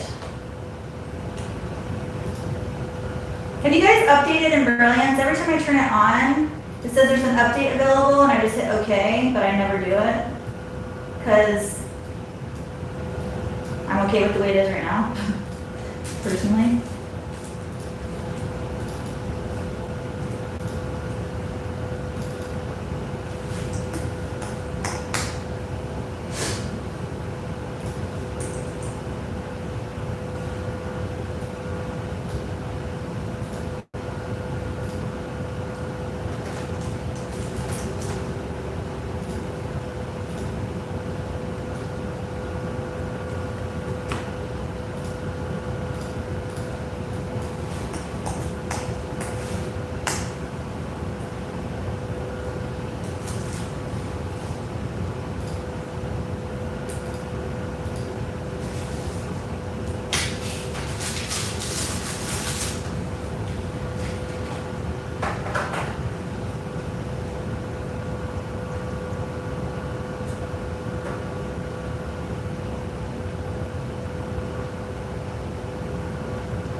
gray shirts are so much softer than the other ones. Like not like the other ones are bad, but the gray ones are just so much softer, I feel like.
really ugly, sorry about that.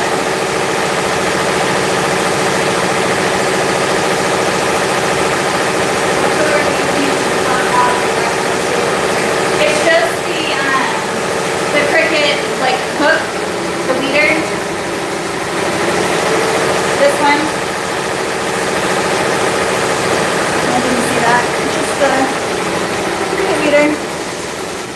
Just make sure you don't get the thread or don't hit the minky too hard.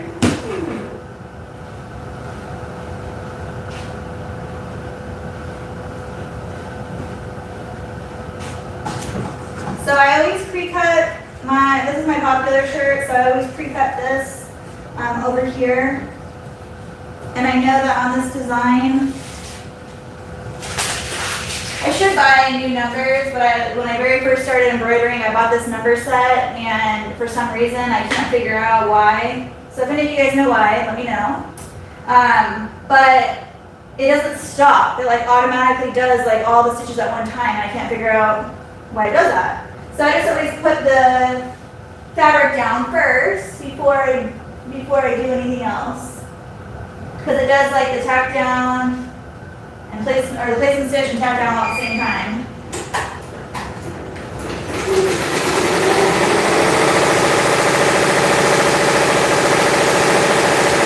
And it's the only one that does that.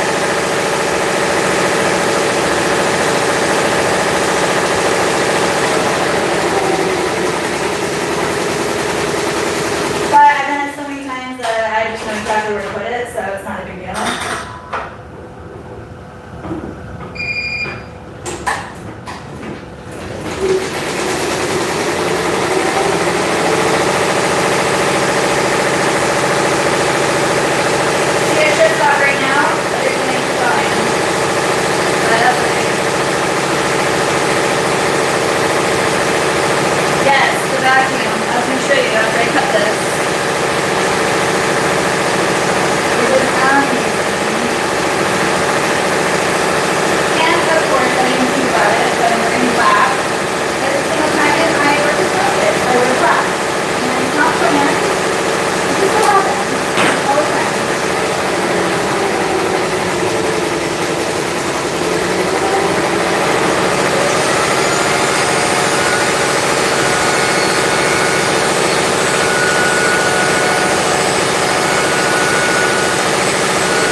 I think the other one was like $20, not even. This one I think like $50, maybe $55.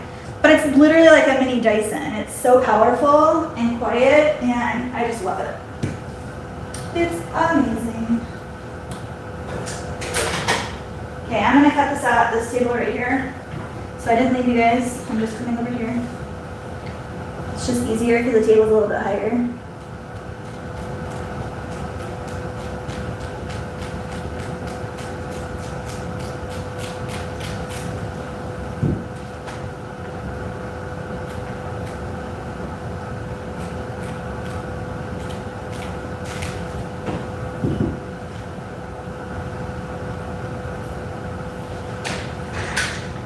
I need to figure out how to do 2 cameras at one time. I can't figure that out.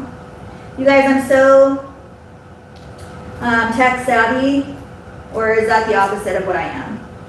I do not know how to use technology very well, so whatever that puts me in.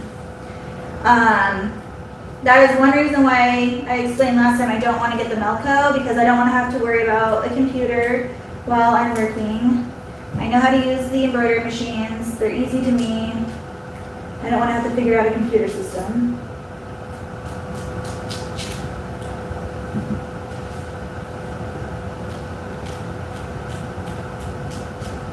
I have a really nice camera, as you all know, and I just can't use it. I've never used it because I don't know how to use it, so I don't even know why I got it.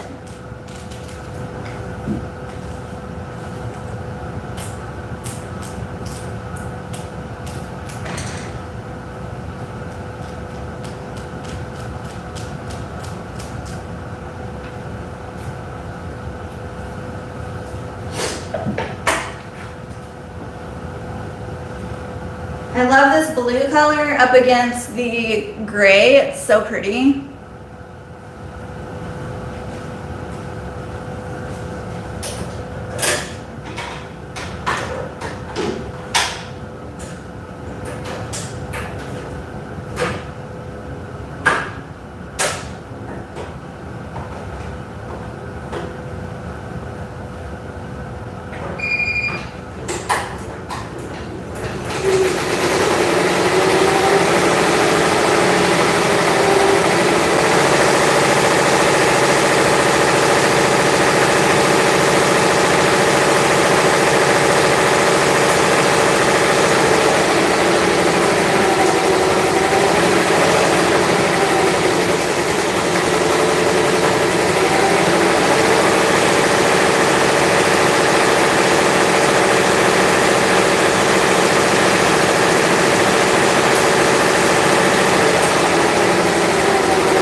And let's see, let's go back.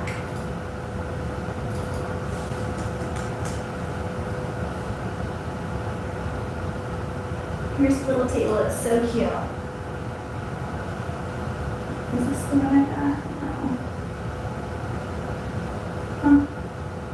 They don't have the white one that I got, so it must be out. Let me check and see the one.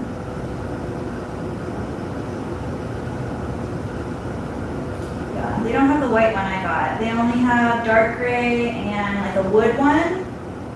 But it fits perfectly underneath my table. I'll link it for you anyway, but I have the white one.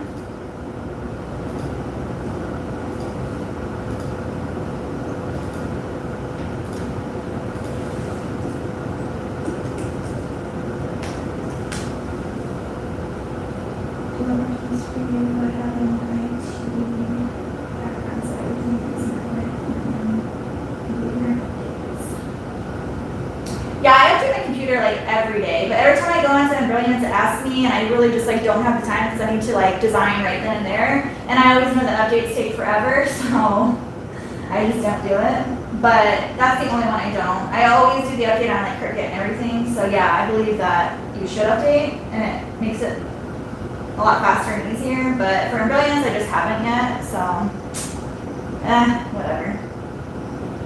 Anything else you guys want me to link while I'm on the computer? I also got all these like white cabinet and drawer things. I know like you can get them at IKEA and stuff. I just ordered mine on Amazon and they came like next day or 2 days later. I'm an Amazon girl. Everything I get on Amazon, it just makes life easy. Oh yeah, the Costco tables. Let me see, hold on.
And it's so tiny that it can literally, the hose bends and you can stick it in your machine and it gets all the fuzz out. So I love this thing.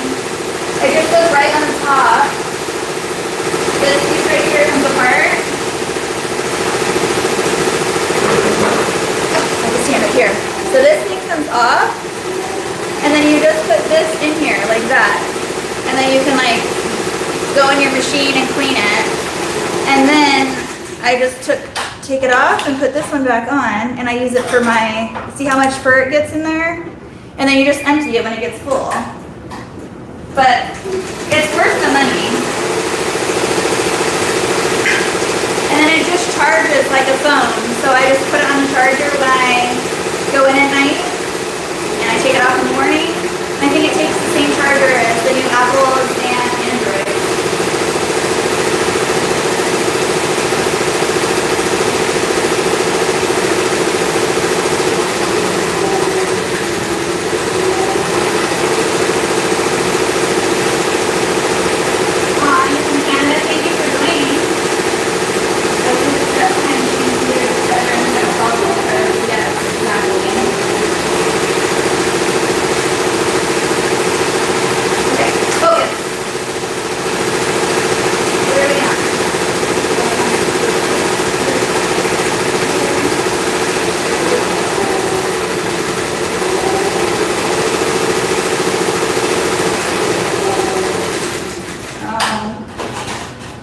I forgot. I was for here in Canada.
Dive in and know that you're going to make mistakes, but guess what? That's how you learn, so just do it.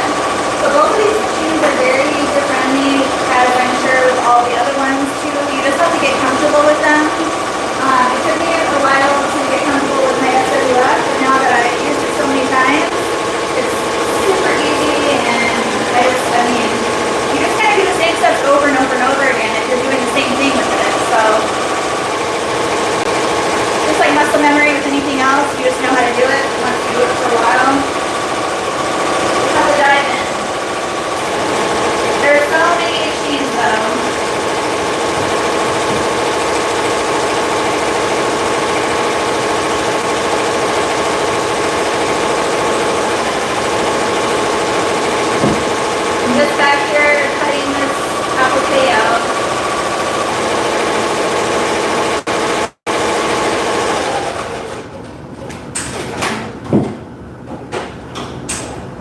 I love having this designated table because it's clean, it doesn't have fur on it.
you guys.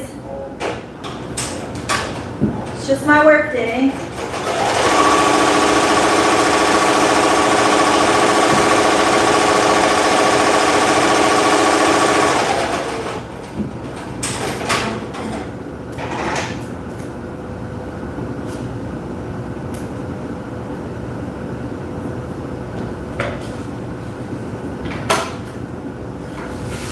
Put trash over here. I have trash cans everywhere, you guys. They're all over.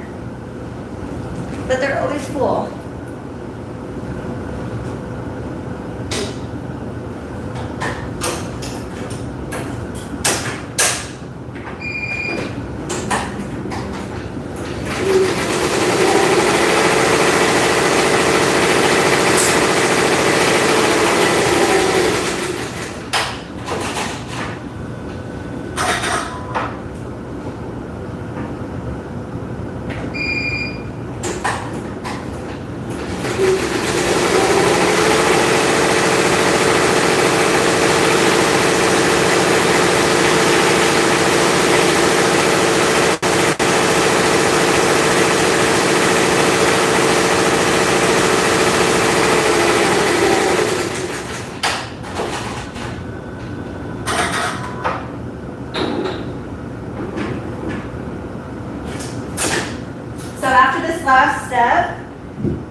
its own until it's finished, all the satin stitches. So you have to cut out 1, 2, 3, 4 like applique pieces, which is the most I really like to do. Occasionally I'll do a little bit more than that, but I don't really like cutting out applique. But you have to. But I like this design because once you're done doing this part, the machine just runs by itself. Most of the time, you can go in the house, take a break, eat some lunch, do what you need to do, and then you come back and it's done. And that is magic.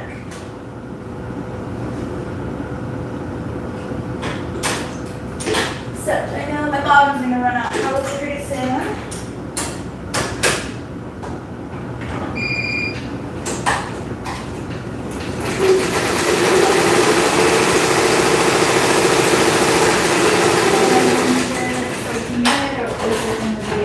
The vacuum, I linked the vacuum. It's up above.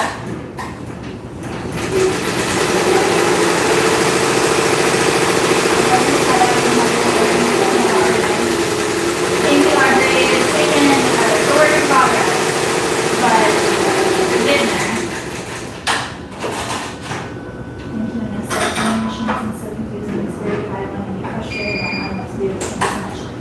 Trust me, when I got my first multi-meal, I was so scared. But you just have to try it and do it, and you're so happy you did. What you don't want to do is buy something, I mean, if you, financially, if you can afford a multi-needle, I would say go for a multi-needle versus a single needle. Because you're very quickly going to want a multi-needle if you start embroidering. Coming from personal experience, I got a combo machine to start embroidering, and then I quickly, within 2 times of using it, ordered a multi-needle. So.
For the fabric to be behind it or in front of you.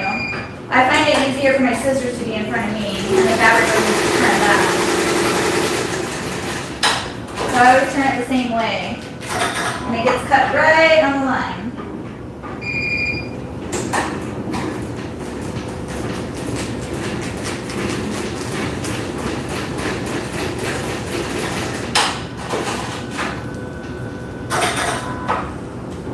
You guys, I've literally forgotten about my coffee.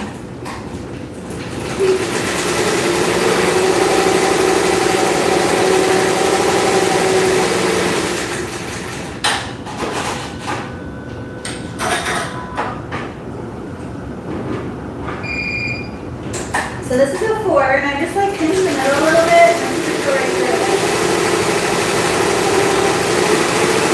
I've never cut holes with it. I don't jinx myself, but that works every time for me.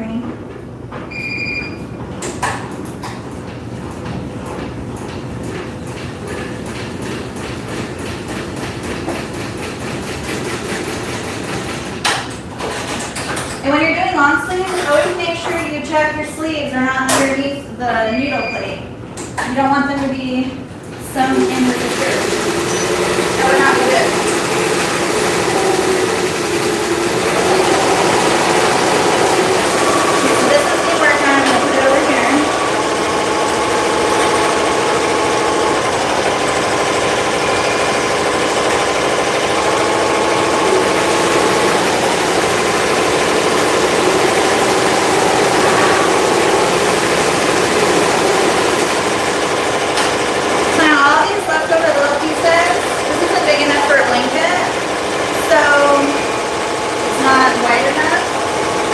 my lovey.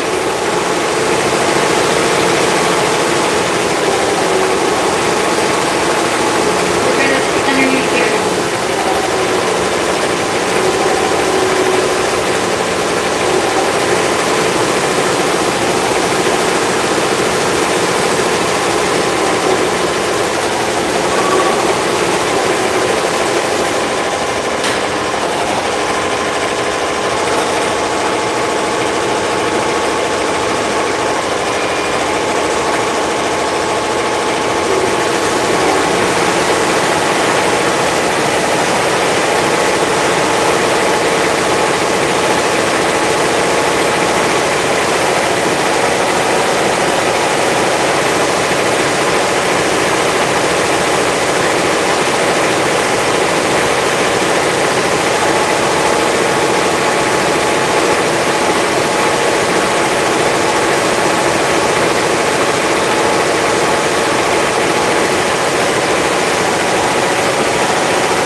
just like dump it out. But I usually take my like little stick and take it out of there.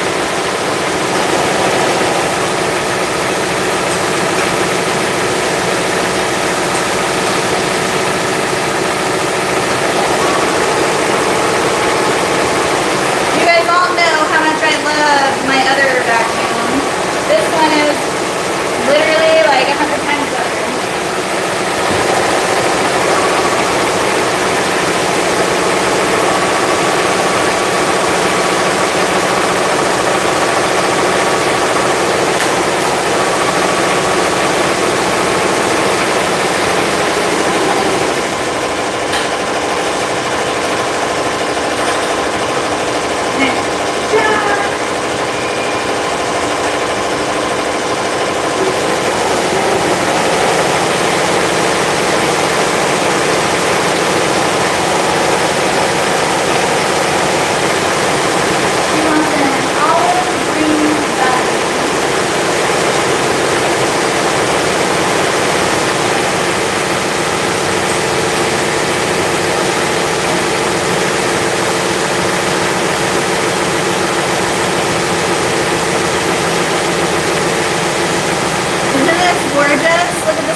See that?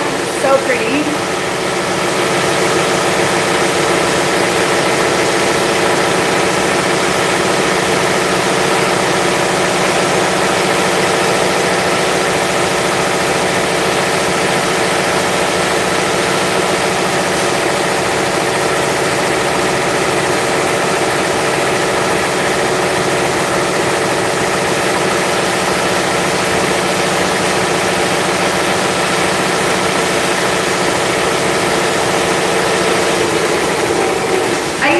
Gray or black with this, but they wanted an olive green color. They requested it, so they get to have whatever they want.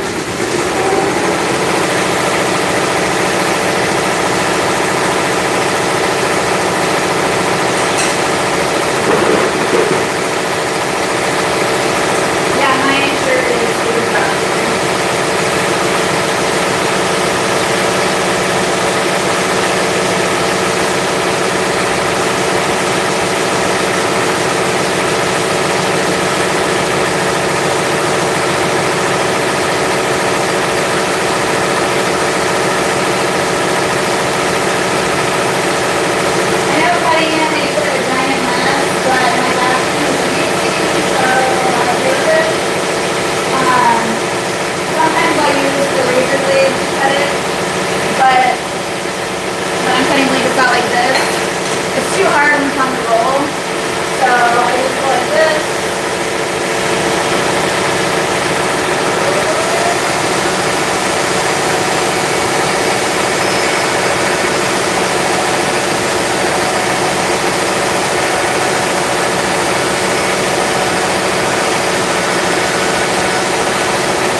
all that fur that came out?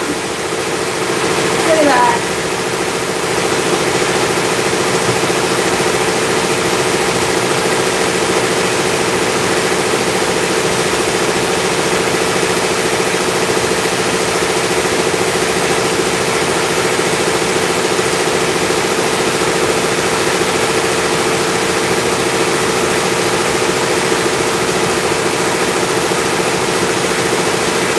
And if you guys don't have these clips, as you can see them,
if I'm thinking about something and not paying attention to what I'm doing. It does happen. I can forget to stop. So I have two pins right there. It's gonna make me stop. So I'm gonna put it through. And usually the way I do my blankets is I put in a middle pin on each side, and then I do a middle between that, and then one in between all of those. So middle, middle, middle, middle.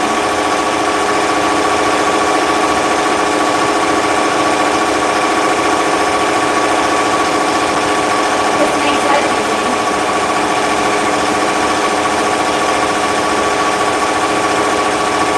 And once you get your settings really good on your machine, with your binky, you don't have to pin in like crazy pins. I mean, pinning is good, but you don't need like a pin every inch.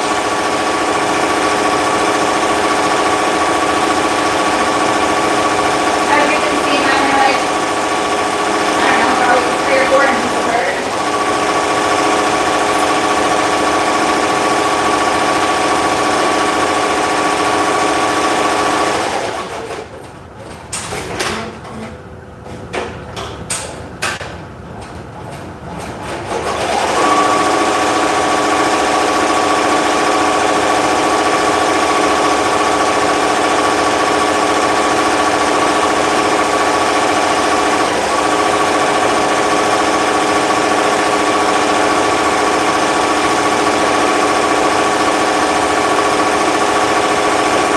Remember to highlight my name in case I have a question, because I can't see it all the way around.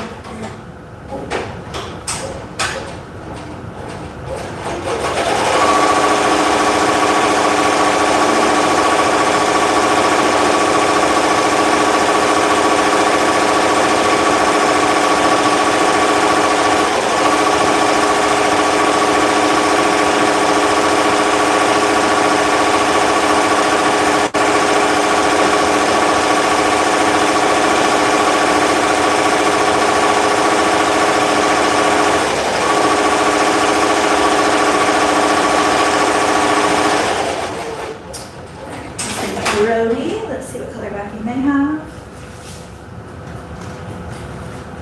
Brody is the rust color. And then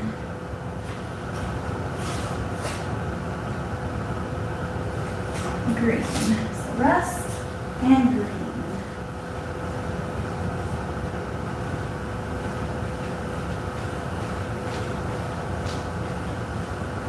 Here's my rust color. I don't know if you guys have, or if you can see that, but I'll try to show you real quick. This is like the name and the color, if you guys can see that, it kind of goes together. It's not as orangey as it looks on the phone right now. It's more like the darker rust color in person. But my lights are so bright that it makes it look really orange. But it's not orange, I promise.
40 black.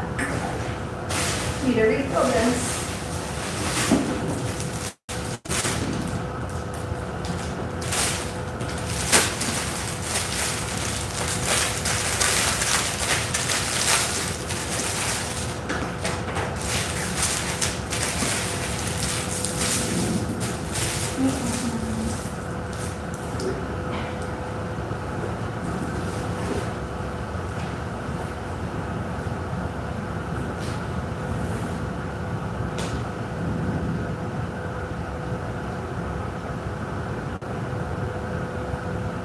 I do have lots of gadgets.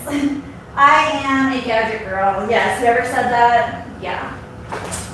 I admit it. My husband doesn't always enjoy it, but he makes fun of me because everything I see, I'm like, oh my gosh, I need that. And he's like, oh, another kitchen gadget? I'm like, yep, need the kitchen gadgets. Always.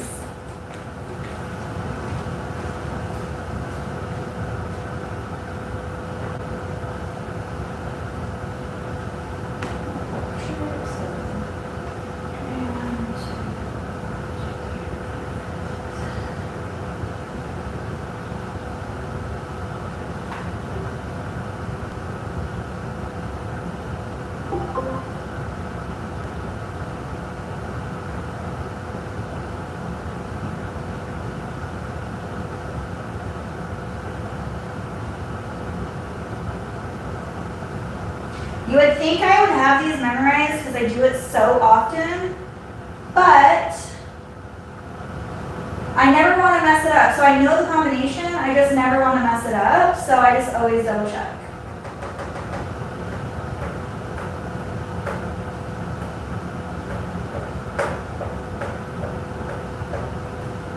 Because I have different outlines. I have a black outline, I have a red outline, I have all different outlines. So you just always want to make sure you're doing the right one.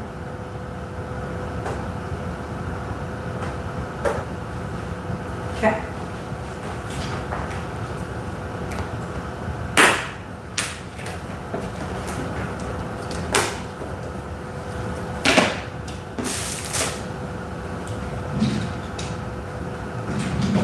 I know, I have to have a place for everything, literally, or I like freak out. I'm like, where's everything? Like, where did I just put that?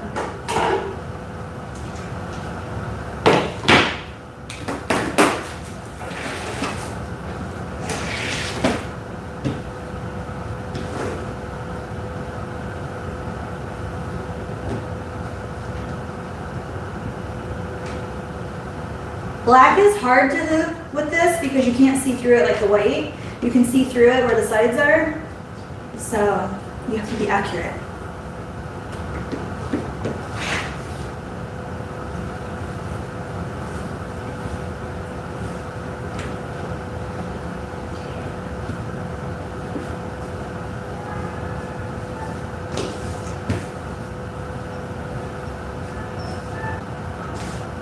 If you guys wonder what I'm looking at underneath here, I mark with a red Sharpie on the bottom of my hoop where the center line is. And then I just kind of eyeball it down the center and wherever I think is centered. I look, and if it's off, then I kind of move it a little bit. But that's just how I do it. But after you've done it for a long time, you kind of know where to put it. I try not to pull in the black as much just because it gets that hoop burn. But I have a trick for the hoop burn. Works every time.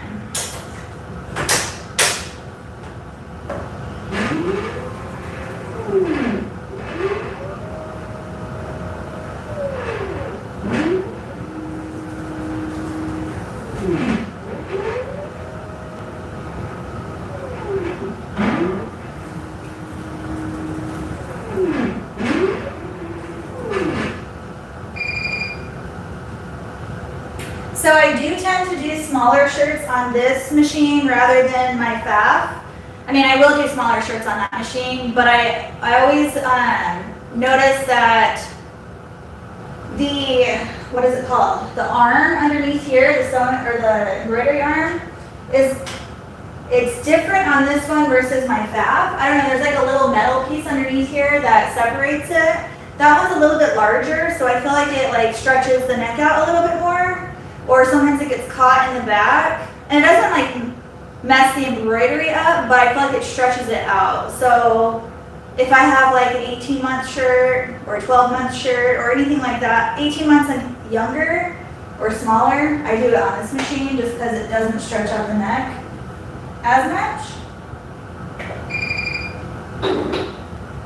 It's gonna get louder. Is the noise bothering you guys?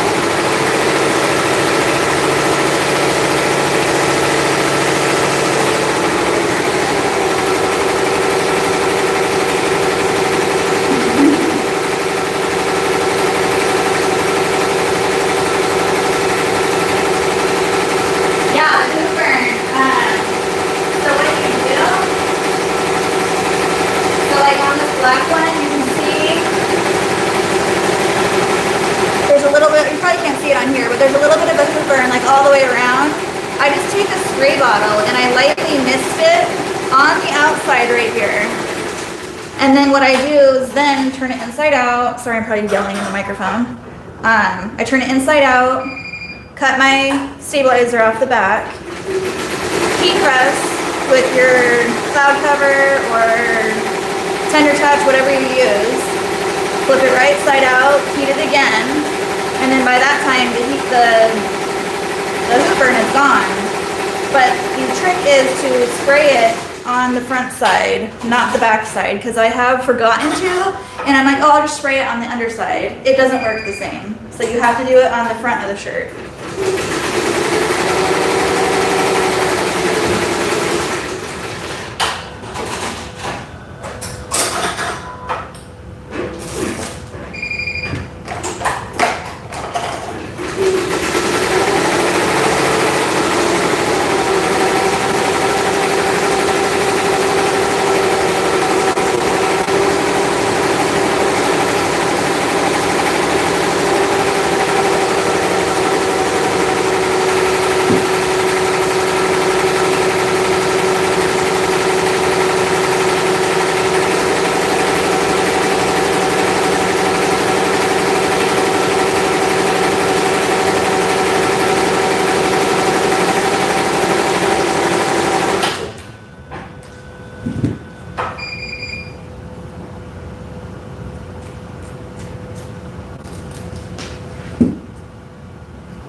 Very particular about how much thread, or I'm sorry, how much fabric I leave around the edges. I don't like when any of it's showing. So, I'm picky about that.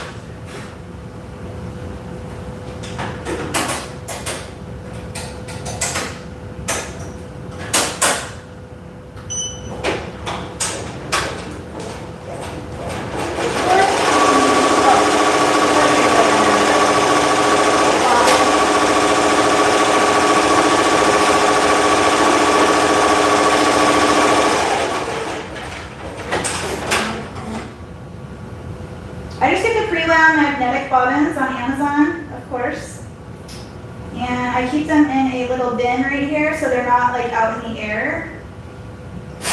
I don't know, I find like when you leave stuff out in the open, somehow it just gets ruined. It doesn't last as long.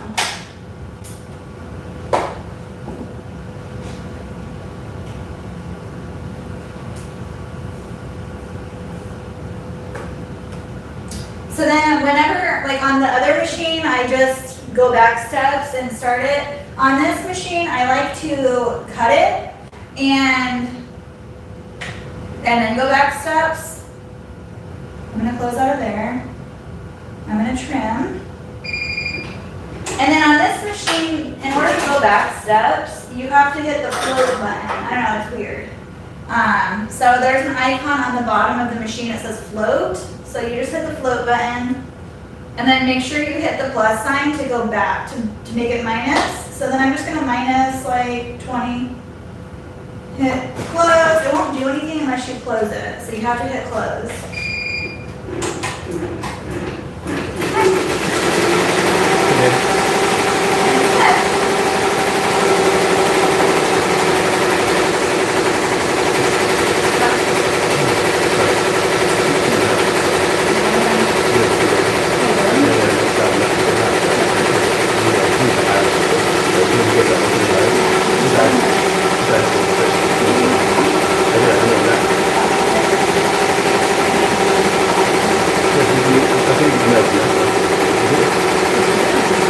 Yeah, I was already checked out, but I just made it before, so I would also use picture the box and the box and then the haircut.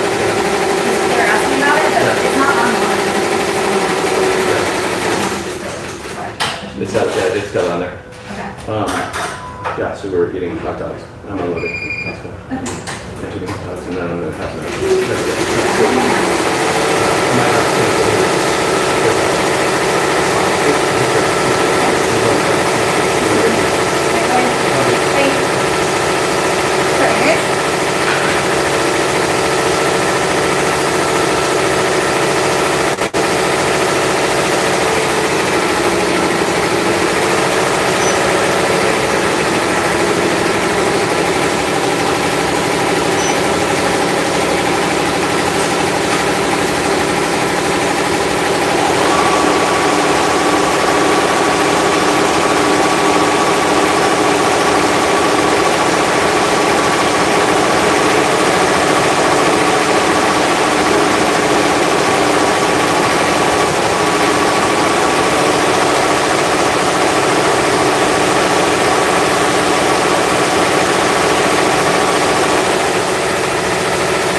So my son stayed home from school today because he was having a stomach ache. And you know when your kids doesn't, you can just tell by their eyes. So I had him stay home today. And my husband's home, so he just came in to tell me that he is actually sick. Hope you guys can hear me over here. He has a slight temperature. He's gonna have him try to eat something and lay down.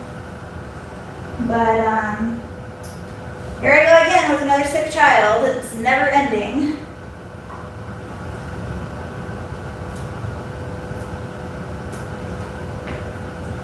Do you guys feel like that? It's just never ending? There's always somebody sick. And my older daughters are with their dad this week. They have separate dads. And my younger daughter stayed home from school. She was out of school for 4 days this week. She just went to school today. And she had a fever and was sick. She got tested for COVID. She got tested for the flu and strep. And all of them came back negative, which is the same thing that I had. None of them were positive. So we just had a crazy sickness. So I'm pretty sure she has the same thing as I had, which was absolutely horrible, and I wished it upon nobody because it was very bad. But obviously, we live. It's just hard at the time. But so she's not home. She went back to school today. And now my son's sick. So it's literally just never ending.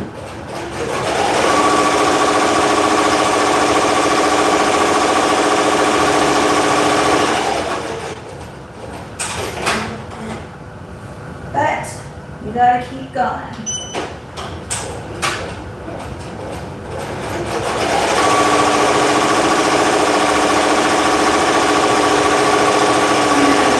Right here, guys, sorry.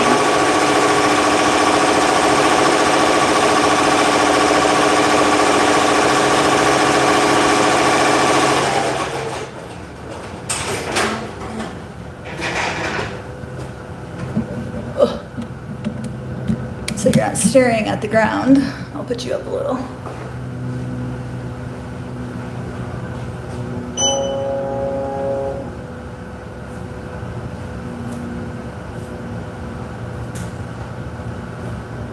Can you guys hear me when I'm talking over here?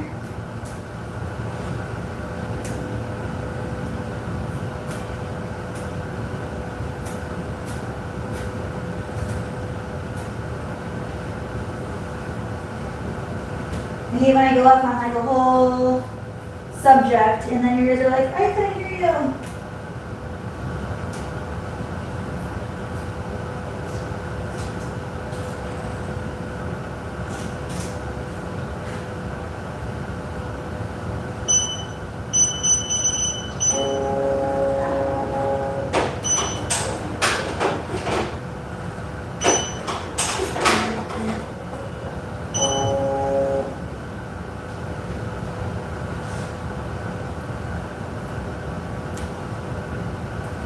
Got one tiny little piece, but it would have made the whole shirt look weird.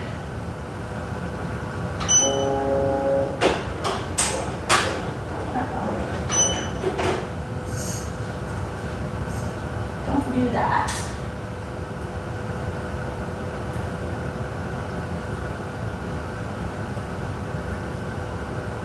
I wish we were able to listen to music on live. It would make me so happy to listen to music.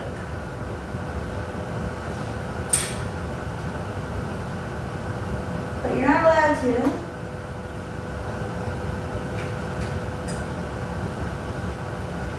I don't know why. Like, why is that?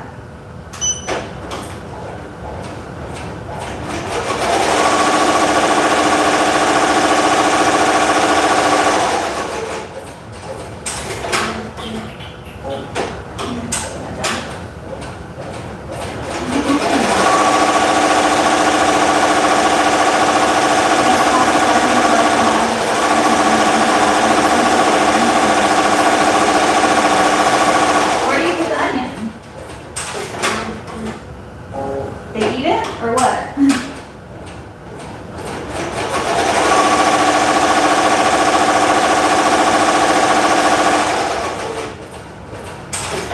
Yeah, I know. It's disgusting. They just, one has it and the other has it and it's just back and forth.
because he sent me on my email the picture of the number and everything. So just email me at binghambliss@yahoo.com and I'll send you the information.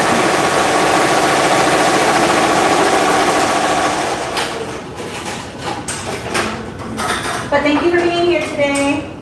I appreciate you guys' support, even though it's not a very interactive live. I'm just doing orders.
Yeah, I just put him in.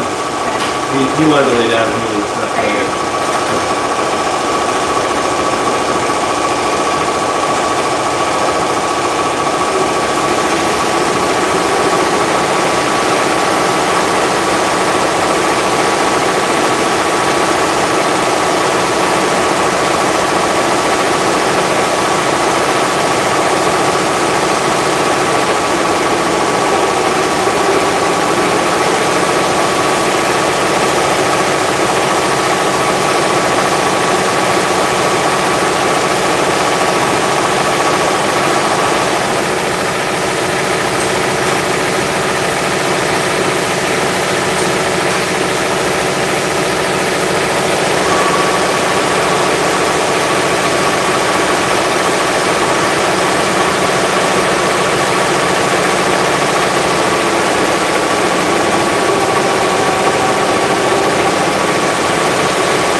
You guys, I ran out of red thread. That's my problem. kept reminding myself to pay attention to that too, and then of course I forgot. So,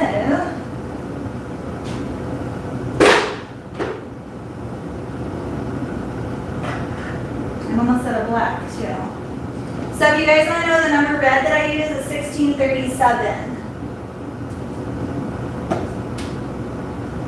And the blue I use is, I don't have the blue up here, but it's right here. The blue I use is 1934.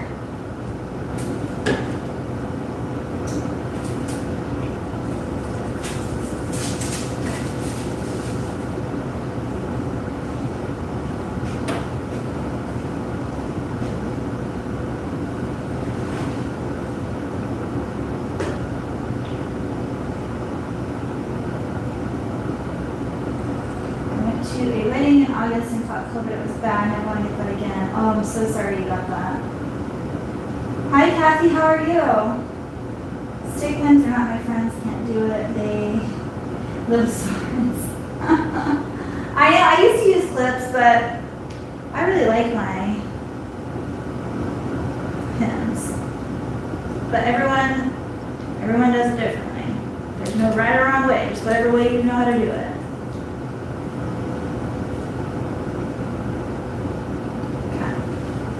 Got a fresh red, so now I know I need to order another one.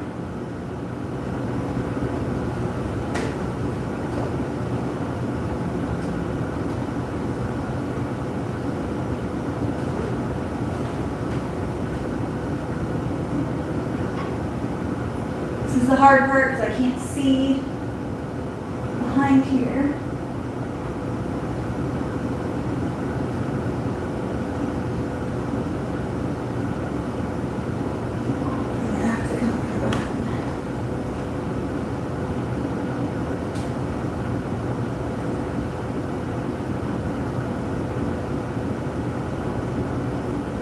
This is when eyesight is necessary. Like, come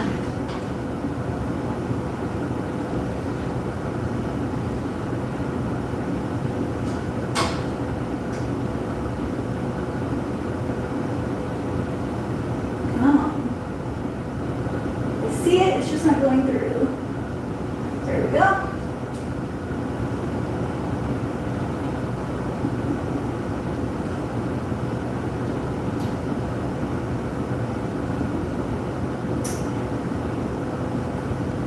Here's a tip. Don't let this happen.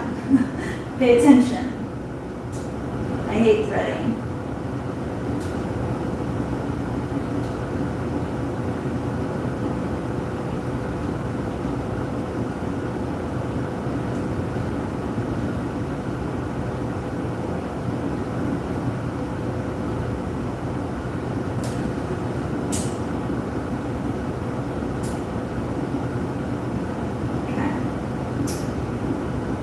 So this machine makes it easy.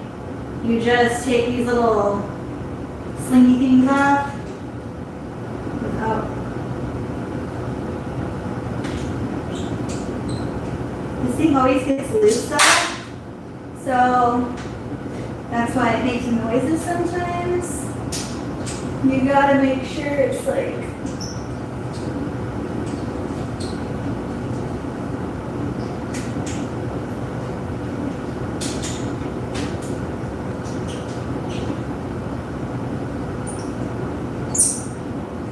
That's why it was making some noises, because this thing gets loose on top, so always check your little knob things, so now it's not going to move around. Every once in a while I check it all. Okay, so these things just pop right off. Sometimes. And then I have a little thing that I hide in here. This came with my machine. And it's like a long metal stick that I just put right inside of here. I know you guys probably can't see me over here, but I'm just threading my machine.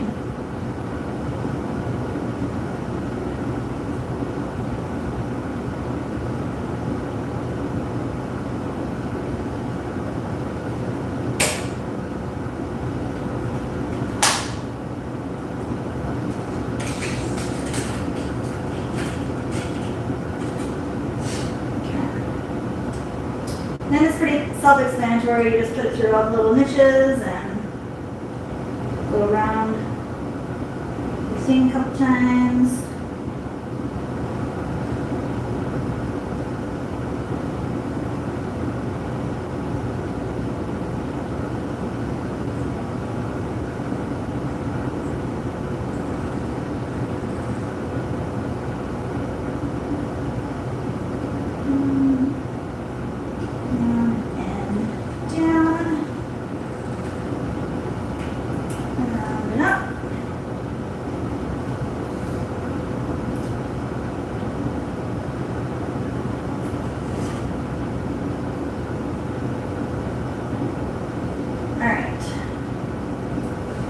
Are ready to be back in business with a fresh spool.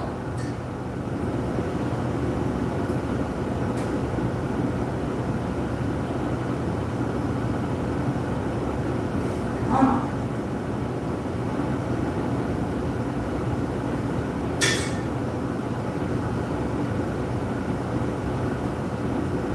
Okay, so then you want to back up some steps because I cut it off.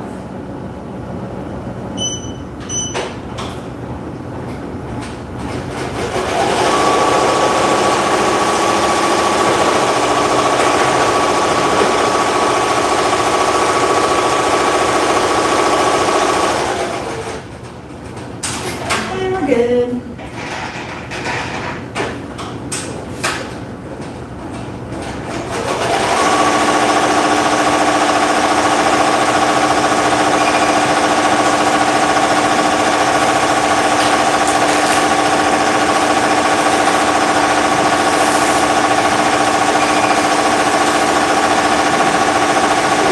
Hope that black doesn't run out, because it's getting close.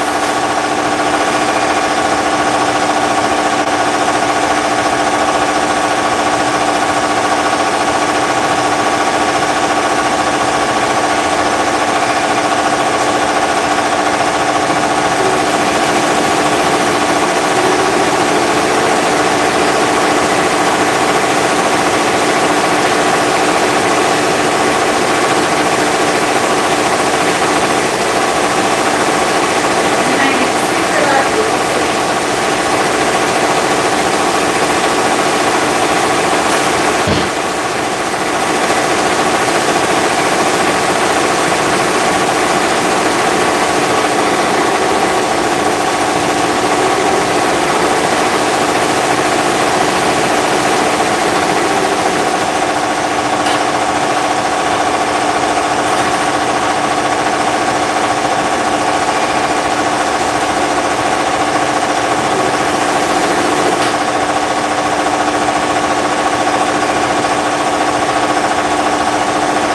So close.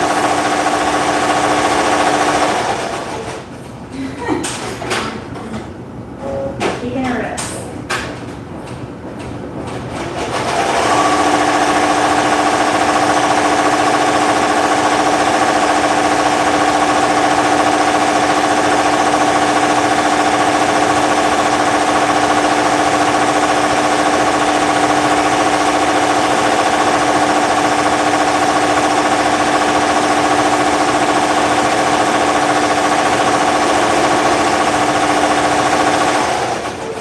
Whew. That was close, but I barely have enough, so I need to change it out. But also, I always take my black shirts off my hoops right away. I don't leave them on there because it makes the hoop run even more.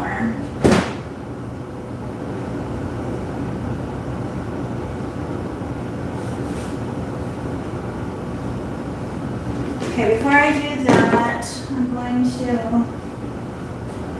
I hate this gray over here.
I need to call Blaine and ask him if his tech guy can help me, because only on my gray thread, it doesn't catch, and I can't figure out how to fix the setting, what's it called?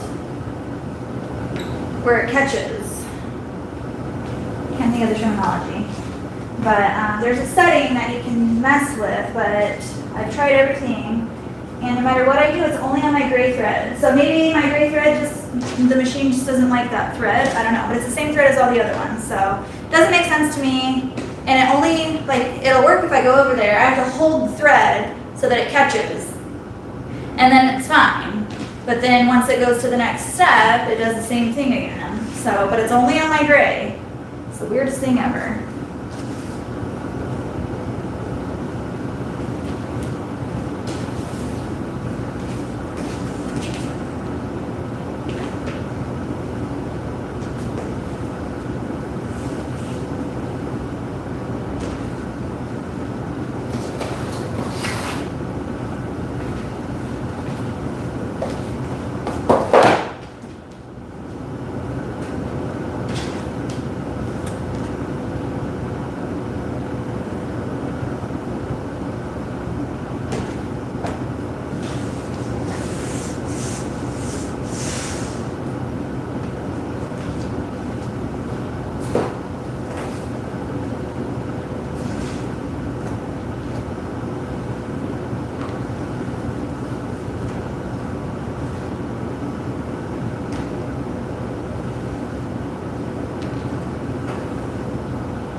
So, what the heck? They misprinted this one. There's like a yellow stain on here. That sucks. I hate when that happens. It's like in the middle of it. It's alright, I can use the rest of it around it for lovies. It's just annoying when that happens.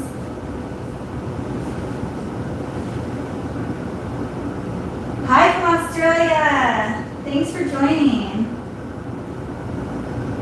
I'm just working. Where's my look at? See, I did it again. Or maybe that was the same one that I did. I just didn't fix it the last time.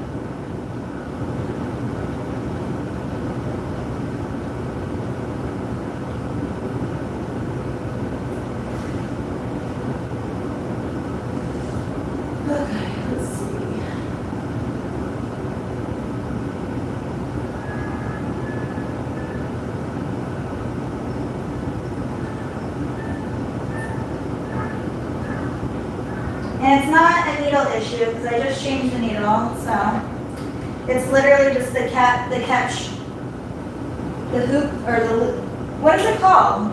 Where it catches, the timer.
See if I can get away. Nice, okay. So see that yellow spot right there? Can you see that? No, you can't see it. There's like a yellow spot right here. But I'll only have to cut off like an inch right here. So that's okay. It worked out fine. sometimes with these faux furs, especially the kind that I get, because they're like multicolored, like textured, sometimes you'll get little flaws in them from the dye, whatever they use to color it.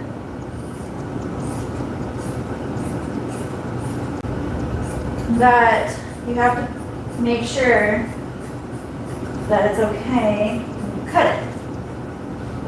Or if you don't care that it's on there. Like some colors, like it wouldn't matter. Like if this was like the rust color one and that was on there, you wouldn't even really be able to tell. But because this is green, that's completely opposite color, you can definitely see it.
I keep showing you guys this, but I just think it's so amazing because it doesn't get in my room.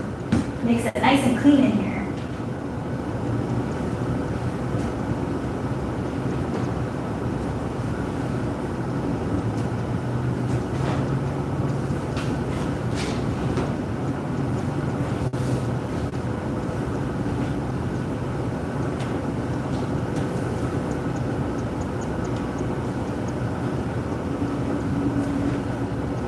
I don't like folding it that way or rolling it that way.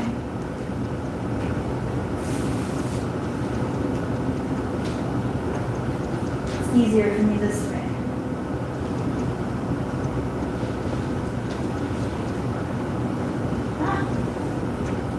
I'm not gonna do it right now, but I'm gonna re-roll this because that's gonna bother me.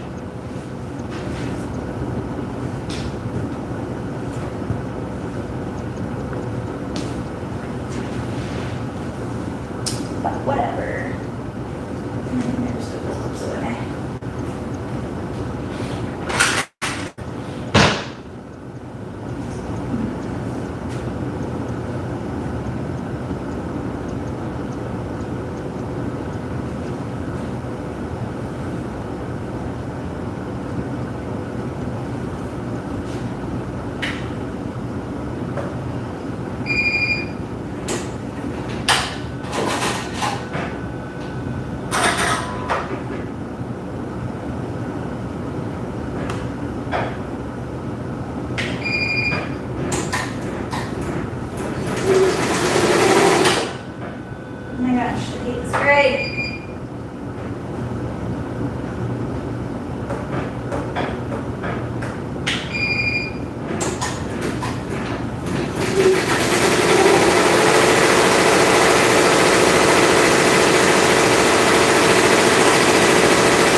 still with you too.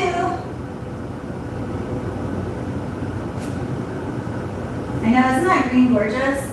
I love it. If you move the gray to another needle, does it fix the problem? It could be the timing just on that one needle bar. That's, I did try that, and I think it is just the timing on that one. That's why I just kept it there, because I need to just be walked through how to fix that. I've gone and watched all the videos on it. I just can't figure it out. So I need to set up a call with him so he can help me do it. I just don't want to mess with the timing on the machine itself. So, yeah.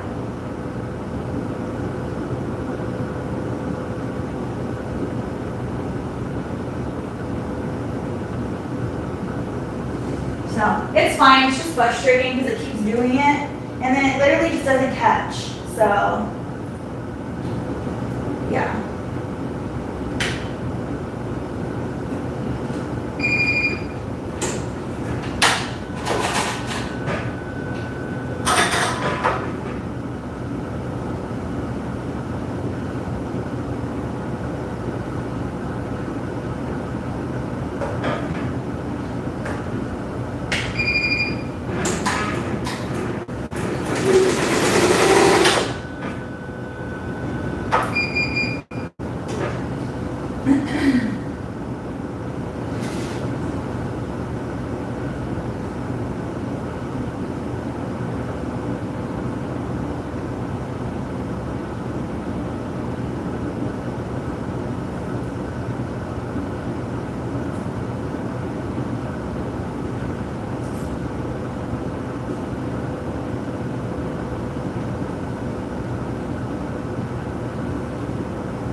So if I hold it, it's fine. Totally fine.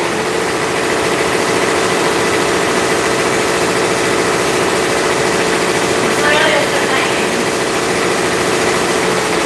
So,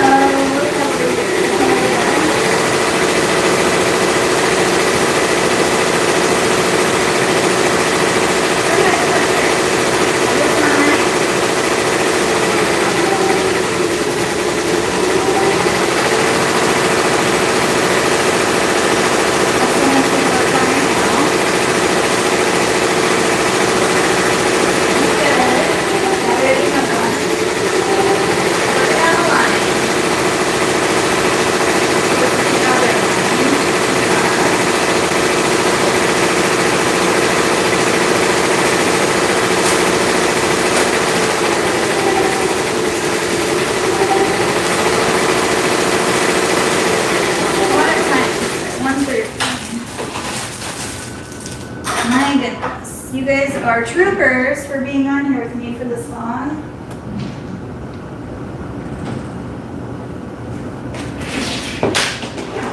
I am known for long lives though, you guys know that.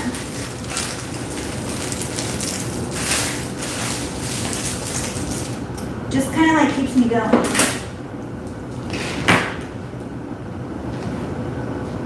Otherwise, sometimes I'll sit at my computer or mess around. And then when time is almost up, I'm like, ah, I didn't get everything done.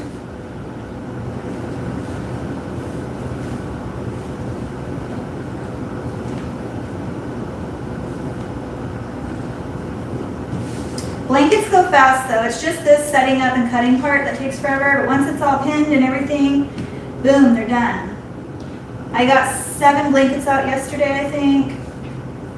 Today I have 1, 2, 3, 4, 5, I think, something like that.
embroidery shirts just because you can do anything you want.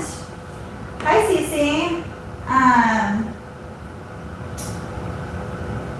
Let's see, what are you guys talking about? What size are you talking about? Good job, Alyssa. Congratulations on those 13 orders to get out.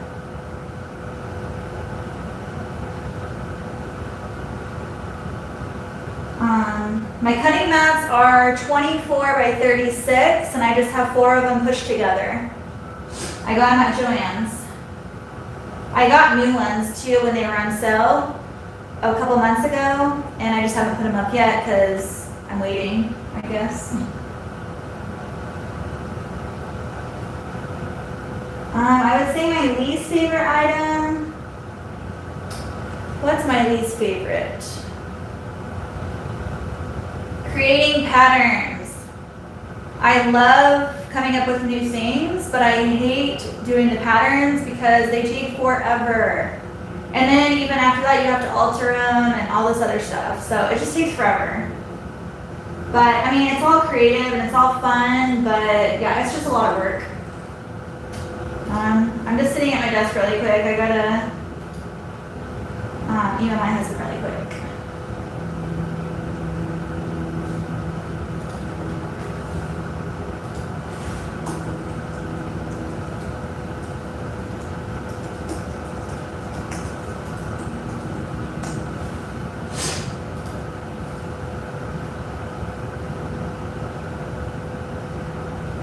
Okay, so if any of you guys are wondering about those tables, I know that lady left, but they are called 5-shelf storage rack.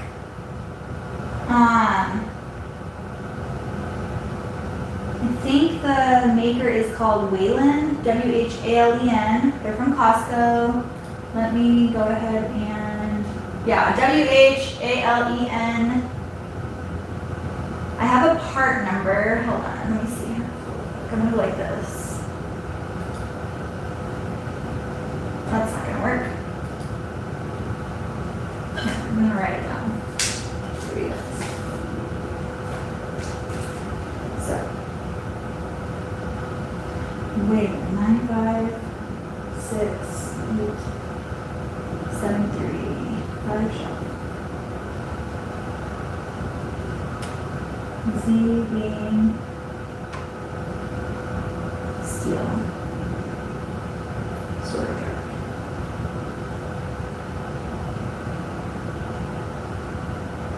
$62.99. Okay. So I'm gonna write that in here. This is for all of those, like, can you see my finger? Here's my finger. All of these tables, these black tables right here. You can put them with shelves or you can use them with no shelves. Super cheap, Costco, love them. I have them all over my shop. And they are the WHALIN. Hold on. 9, 5, 6.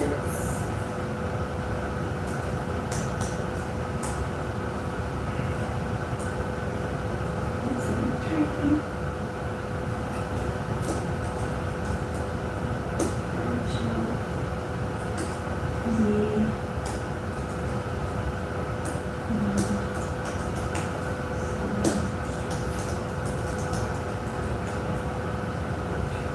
okay. So if you need to call them and ask about it, that's the part number. I was going to ask you if you can text or call Riley, because I don't know if we're supposed to take her to her practice tonight, her open house. I'm picking her up at 2:45 anyway. Oh, you are? Yeah. Why? Well, how should we get home? Oh, I didn't know if you were picking her up because Yeah. it was not there. Yeah. We'll just ask her. I texted her for work. Okay. Yeah. All right. Okay. I'll be sorry in the middle of helping Kara. What? In the middle of helping Kara. Oh, I'm sorry. That's okay. Okay. That's done.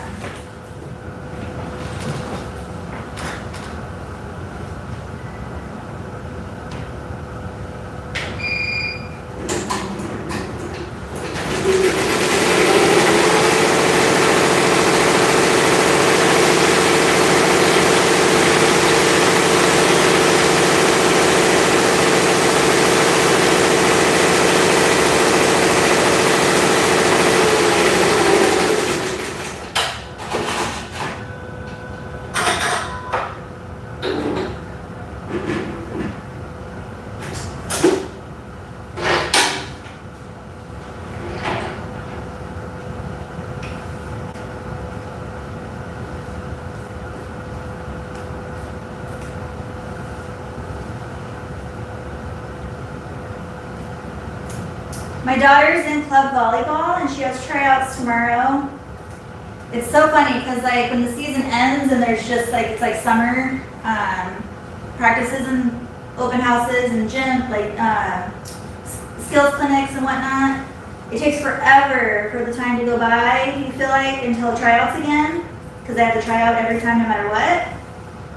And then all of a sudden it's here. So like it's tomorrow.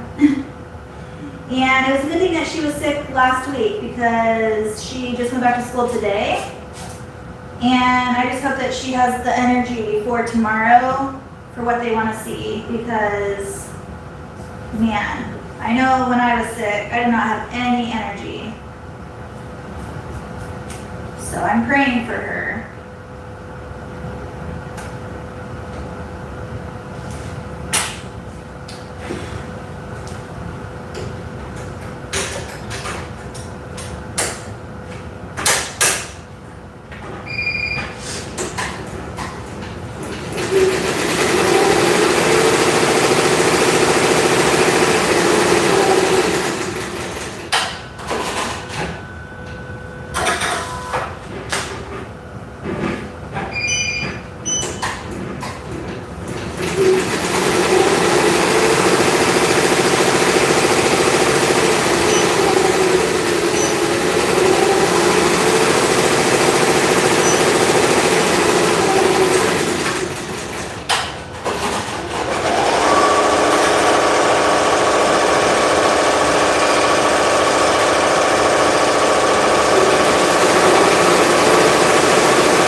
Are you guys all on TikTok?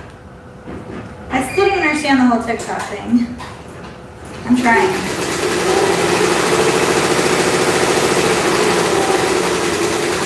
I know you have to be consistent and I'm just not consistent.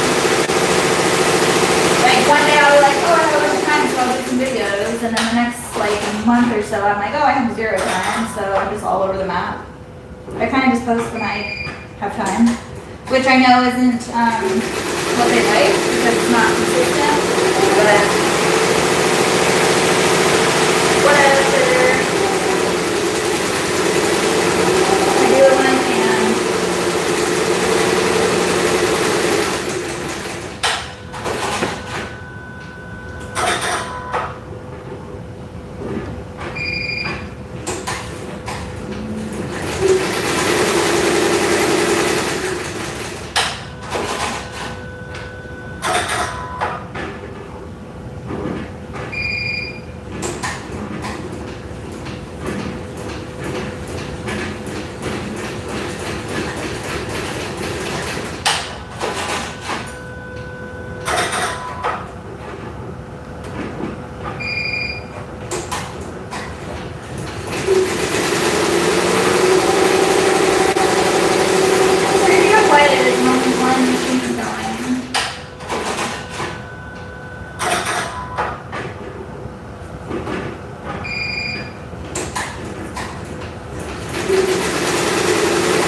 So like I like the freedom of the mic that I'm using because you don't have to worry about the sound, like it just works. But I also feel weird that you're just sitting up on top of my cabinet the whole time I'm working. I know I shouldn't worry about those things, but I just do. I'm weird.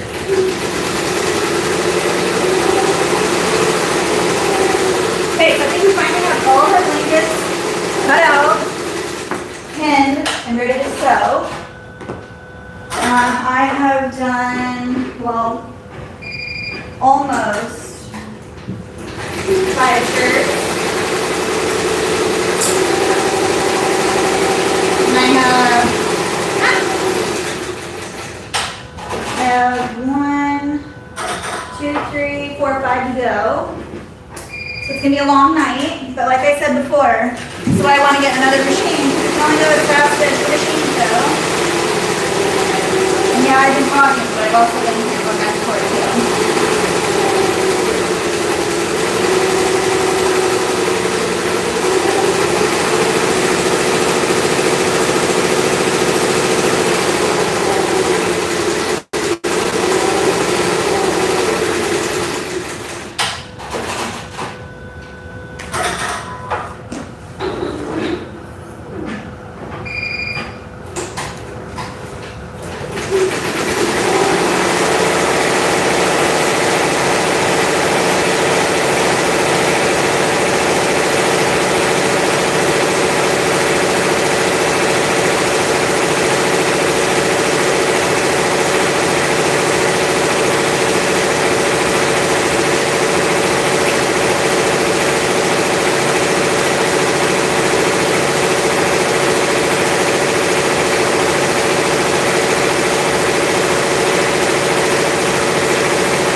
Sorry guys, I'm just trying to hurry.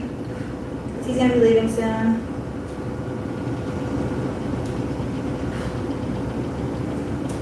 I forgot to get the jump stitches. So I gotta check those other shirts real quick.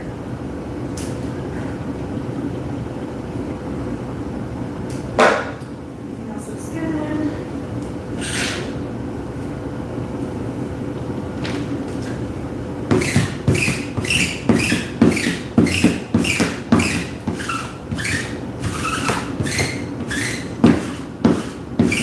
Except they have fur all over them from my faux fur.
Are you guys a perfectionist at getting all the little threads off that aren't supposed to be there?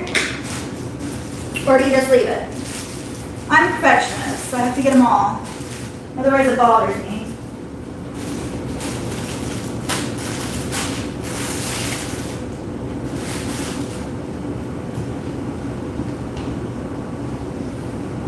Let's see, what do you do for your embroidery shirts for compliance? Are you asking me that? Amber, is the black stabilizer used linked below? I don't know if it's linked below, let me look, but I get it from ALLSTITCH. It's the same as the white, it's just black. Yeah, I have a referral link for ALLSTITCH. Just go into ALLSTITCH and then search stabilizer, and it's the classic cutaway.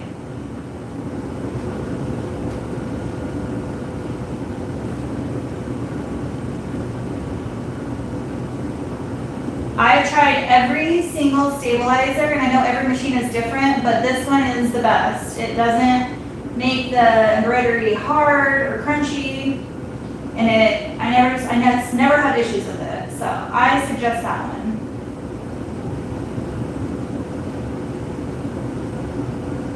Hi from France. Oh my goodness. Is it Maria? I'm like Amber on the weekends, work non-stop on Saturday and Sunday. Ugh, I work like every day.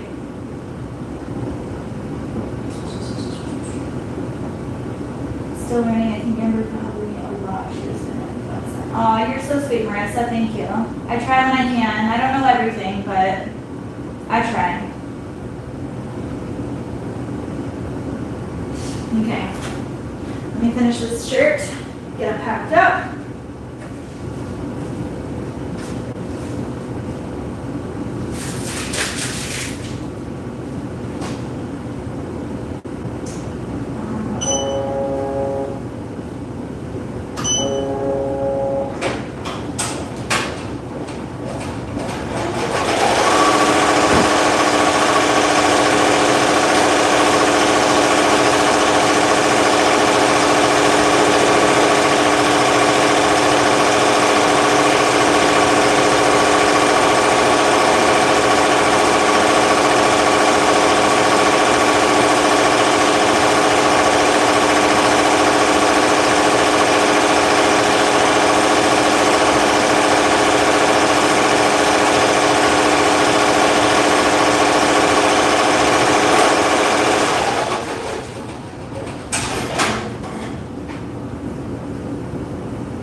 tell you guys, but I got a bunch of like, well, you guys know I got a sublimation printer a long time ago. I just haven't really used it.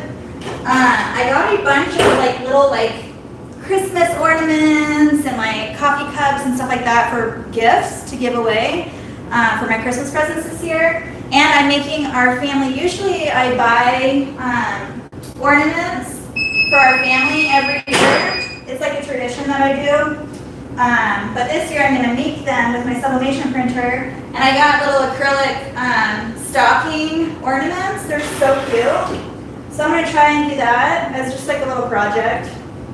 I still like crafting. I just feel like I never have time to craft. Do you guys feel that way? Like, I'm a crafter at heart.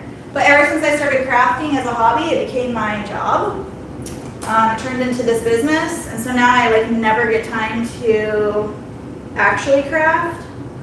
So I'm making it a priority for my family to do like the coffee cups and stuff like that for gifts for my family. I think it'll be fun.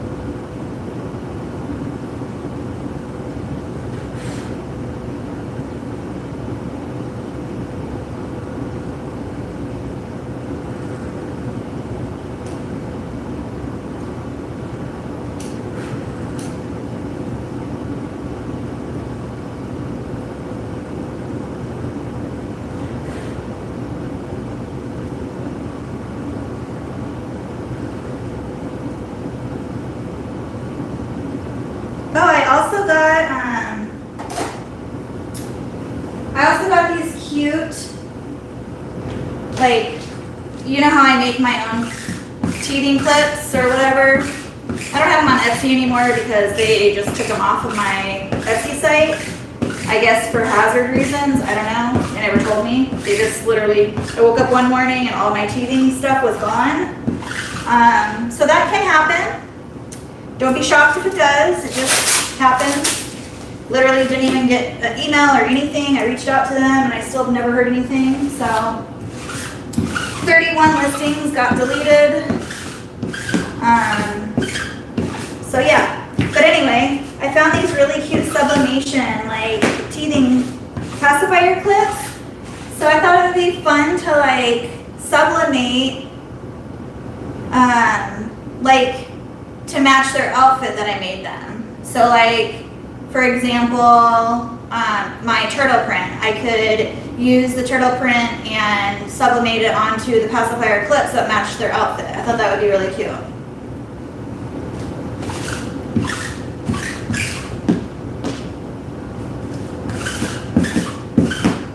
And there's no beads or anything on it. It's just like a strip of like polyester, I guess.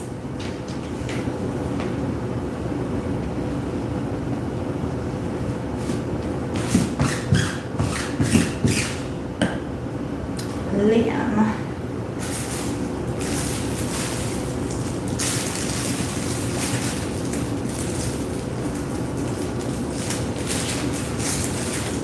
It would help if I was trying to open it the right way.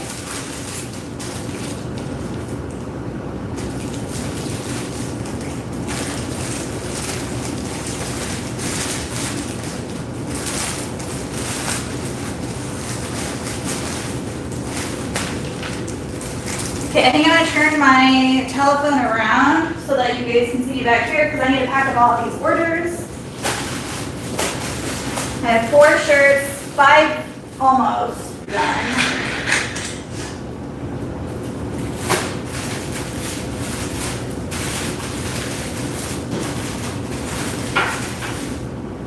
And then I have 4 orders of nursing pads that need to go out. I'll finish these blankets tonight. I'm gonna get this shirt going on here really quick.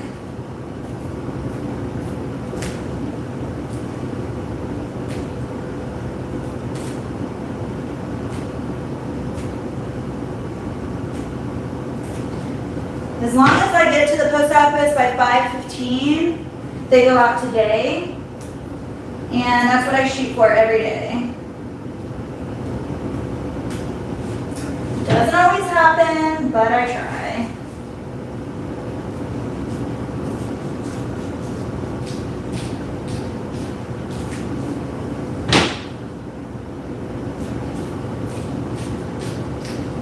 Also, I suggest, if you guys don't already have on your Etsy site, a custom listing for birthday embroidery shirts. I've been getting so many custom orders through that listing because I don't list a bunch of stuff, but if they have like a custom listing that they want me to do, I work with them and we go back and forth and message, and it also helps me like brainstorm new ideas. So if you don't have that, I suggest putting that up. I do charge a little bit more for custom listing just because it's custom and it's going to take you time to design it. And I'm pretty sure they already know that, so it's not a big deal. I know if I was ordering something custom, I would just assume that.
So I'm gonna have to change my black before it runs out, because I don't wanna have to get up there and thread it like I had to with the red.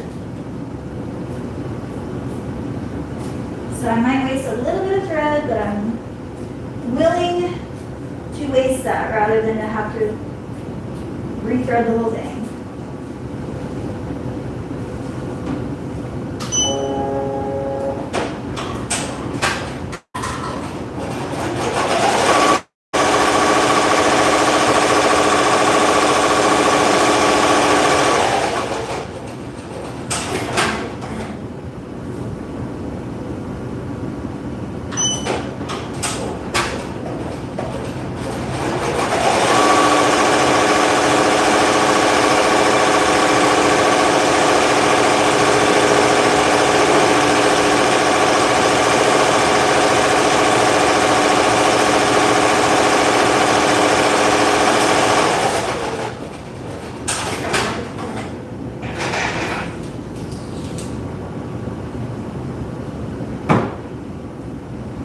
Okay, so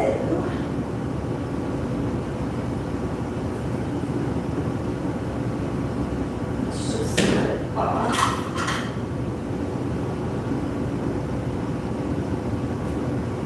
Right there. Wasn't that much, but it wasn't going to get me finished with this rest of this applique. Look how much I had left. Barely any, so that's okay.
Usually I have my music going.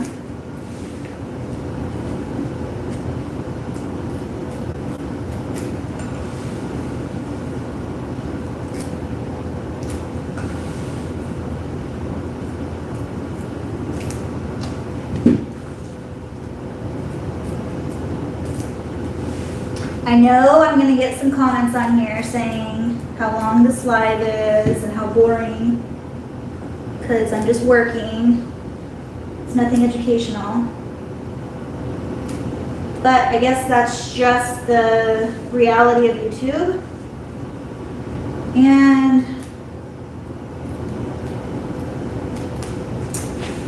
I just always say, you know what? It's your choice to be here, so you can click away if you want. Right? You don't have to be here.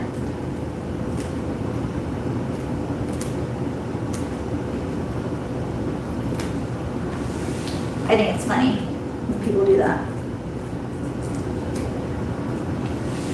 Like, I would never go watch somebody that I don't want to watch, would you? I don't know. That's just me.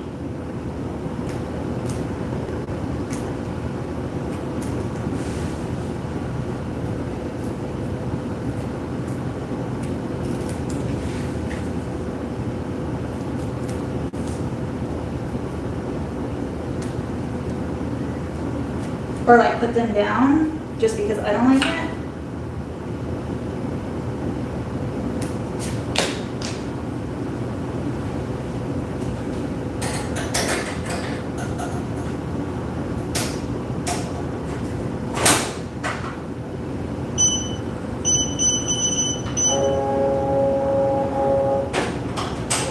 Hopefully this black goes through the cracks.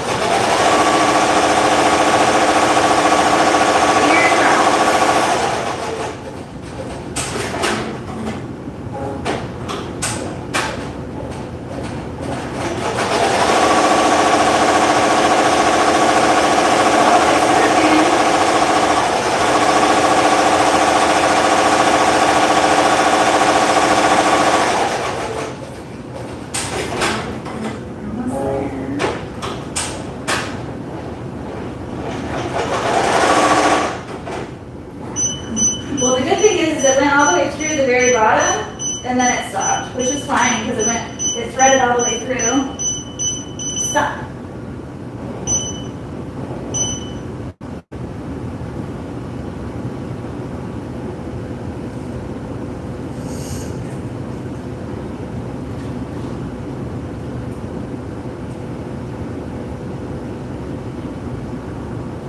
It's pretty much exactly what I wanted to have happen if it didn't go all the way through. So I'm happy with that.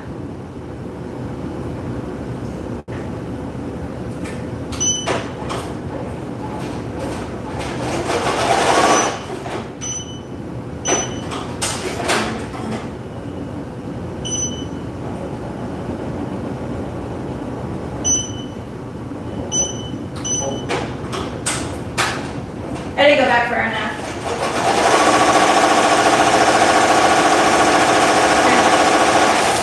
I'm gonna turn my phone so you guys can see me back over there. Hopefully I don't knock it down. And hopefully you guys can hear me over there.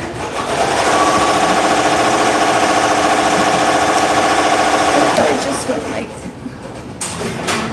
this and reversed it.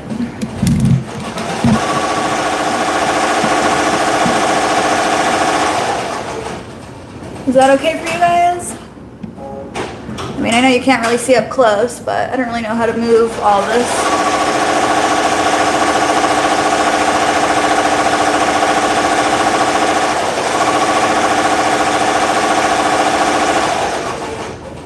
If I'm there, so it wasn't unsafe item. Let me go.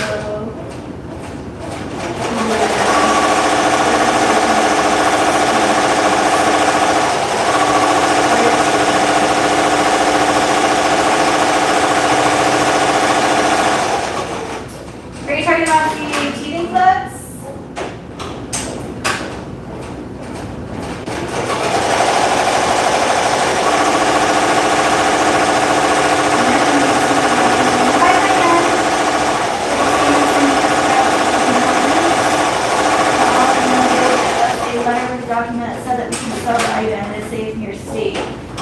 So Etsy will let you if you get that.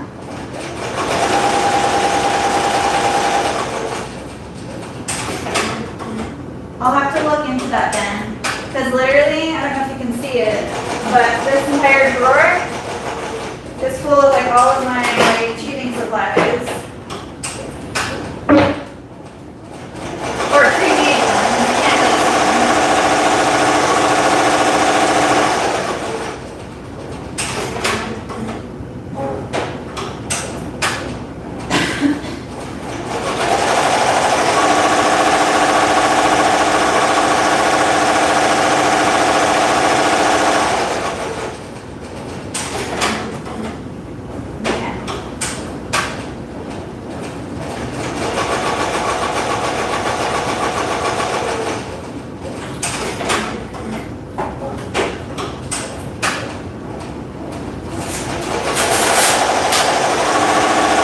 Can you guys hear me back here?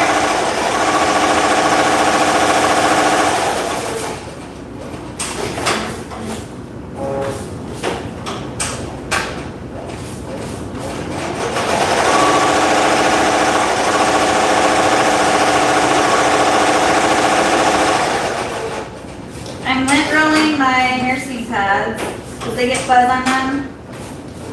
And I don't like to send them out that way.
that'd be perfect. And then I'll be back. I'm just gonna bring her back here, and then she needs to go to her desk, and I'll take her when I go to the center. Okay.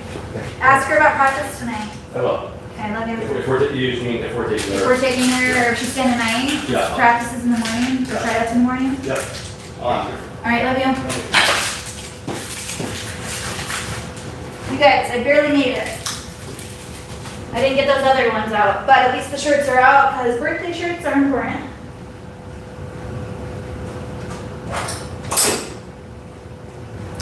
Now I just keep rolling.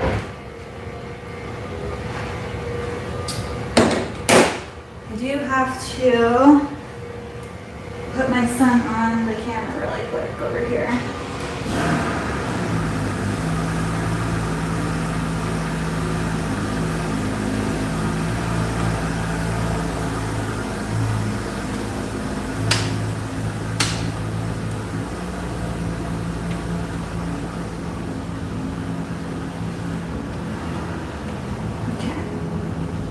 He is live. Do you guys have any questions for me? I am at my computer, so you can't really see me, but.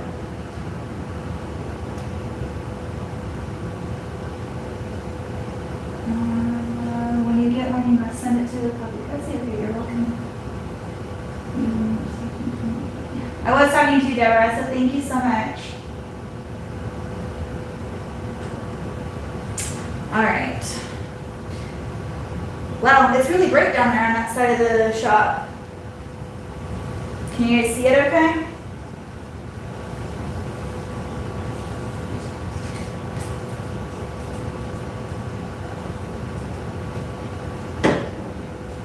Okay, I'm gonna pack up these other ones really quick.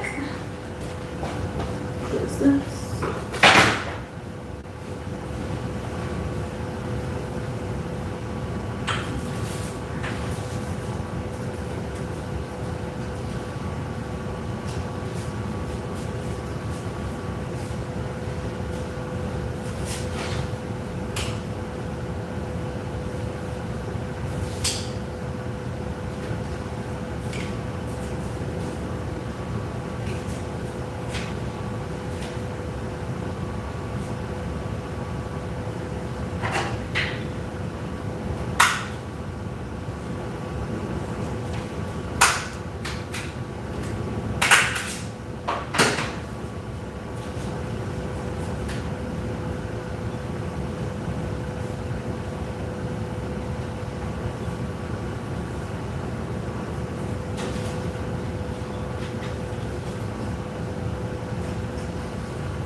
See, I feel like we all learn from each other because like I would have never known to have gone to the fire station. So thank you for telling that information.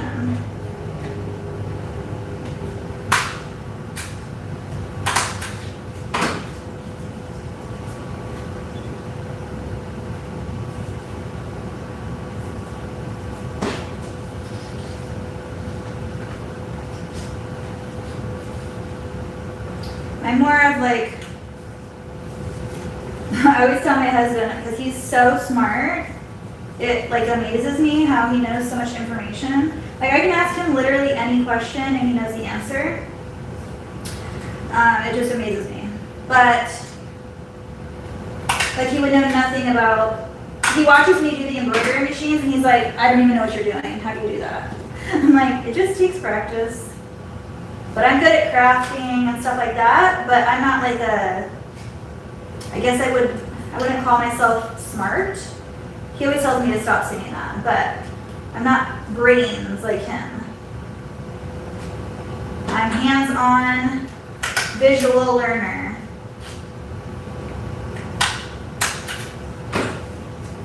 Not book smart. I'm book smart, but like I have to try. So like in school, I got straight A's, but I like A's and B's, but I had to try really hard.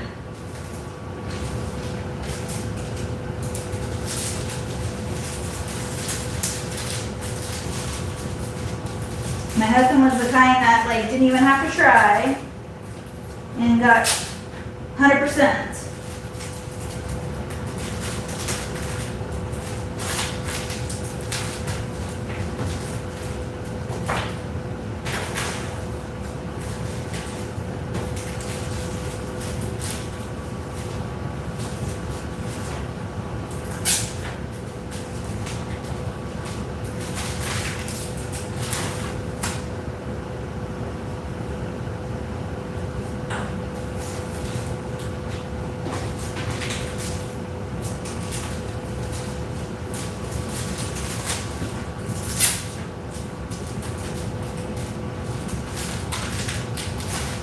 You guys, nursing pads are so popular. If you don't have them, do them.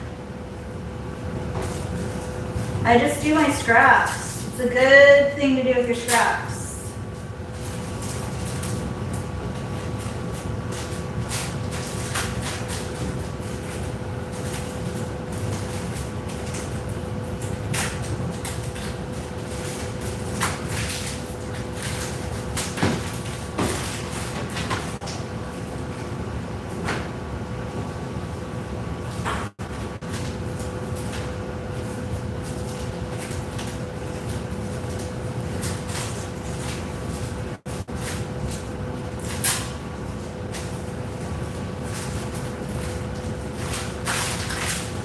So if you're wondering why I'm individually wrapping them, it's because I've explained this before, but I'll explain it again.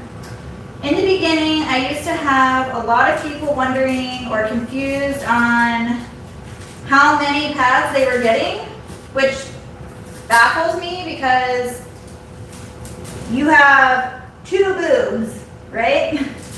Which is also a set or a pair, right? So 1 set of pads equals 2 nursing pads, right? Doesn't that make sense? Well, every time I get an order, people were like, oh, I thought it was this many or that many. I'm like, no. A set is 2. A pair is 2. You have 2 boobs. You need 2 pads to cover each one of your boobs, right? I just couldn't understand how people didn't understand that. So I started individually wrapping them. That way they know that this is 1 pair, 1 set. If they order 7, they get 7 individually wrapped pairs of nursing pads. If they order 1, they get 1.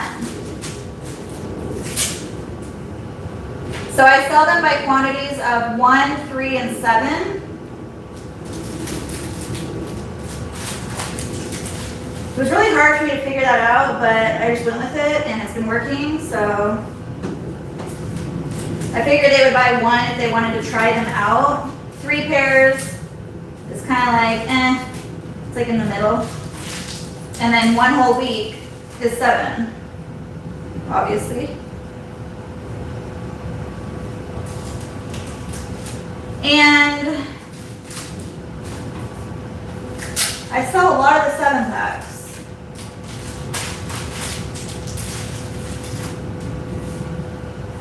And I do sell them wholesale too. So I just got done with my wholesale order. You guys, I think I put it on TikTok, I'm not sure. I don't remember. But I did 80 sets. That was a lot.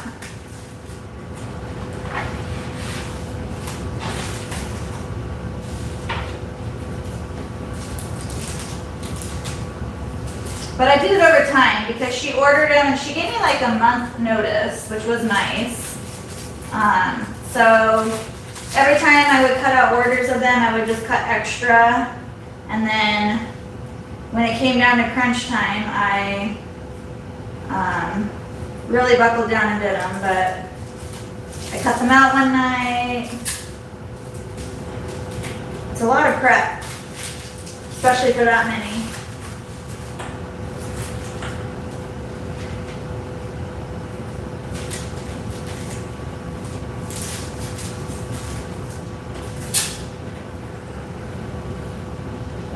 Hopefully you guys can even hear what I'm talking about over here.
wrap one of them. I only give one of them a wrap in the set. I don't wrap each one of them. That would be too much.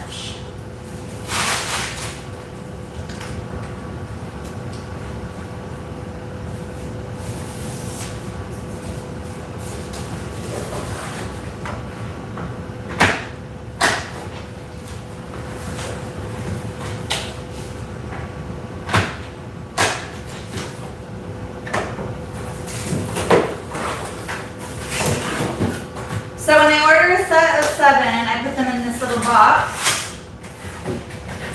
They order a set of 1 or 3, I put them in a little square craft bag, like a bubble mailer. But they are pre-wrapped, so having this crinkle paper doesn't get on the fabric. So I use the crinkle paper for my nursing pads, packaging. I used to use it for everything, but then I changed it up and I got the, whatchamacallit, the one where you stretch it and it expands.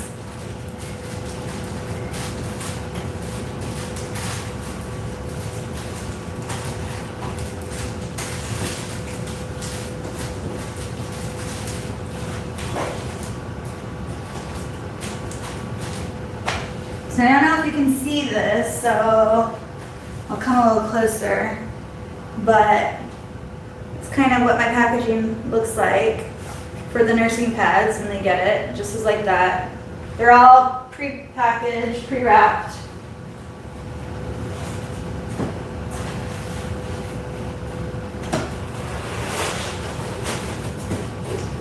And then to make it easy, when I print out shipping labels, people have asked me how I print them out ahead of time. I use the presets in there. I don't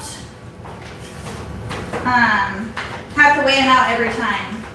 So I already know that I use this box for the 7-pack every time, so I just know how much it weighs. It's already in my presets. So this, and this is actually a gift. So,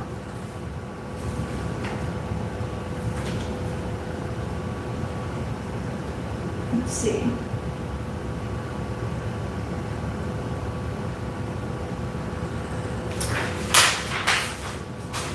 Just make sure sometimes they write in the notes, like if they need a separate note or whatnot, so they don't. So what I do in that case is I just give them a business card.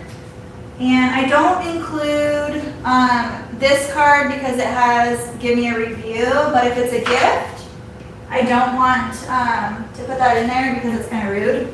But I do put my instructions, my care instructions, because it is using the same clothing, it's just my scraps, so I want them to be able to wash them the same way. So I do include that, and I just put that in here.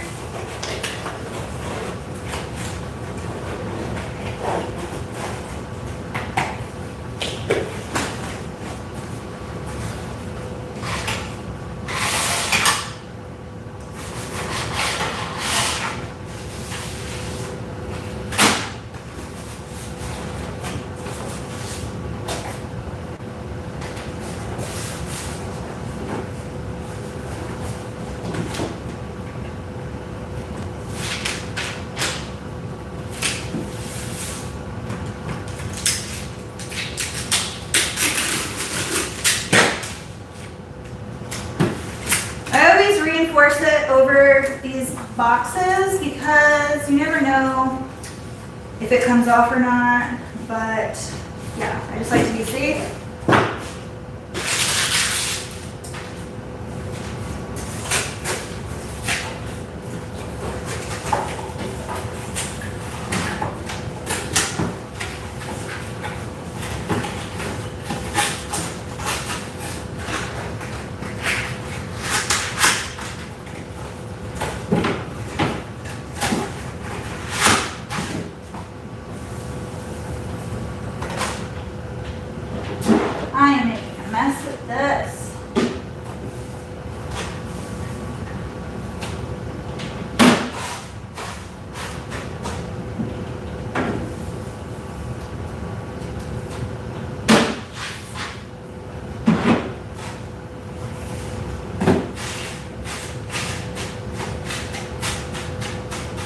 know you guys probably can't see me that well.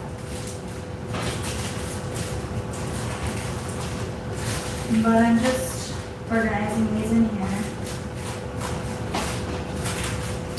Boy prints. This is another 7-pack. This one is not a gift.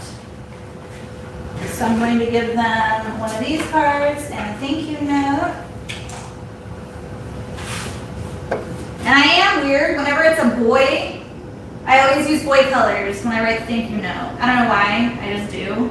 And if it's for a girl, I use girl colors.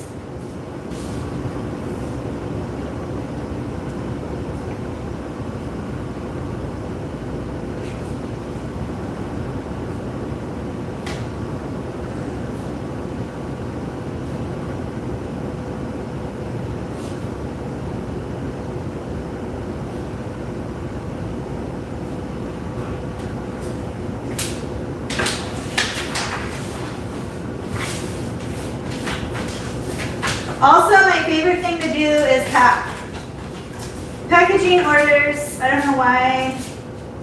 I just really enjoy it.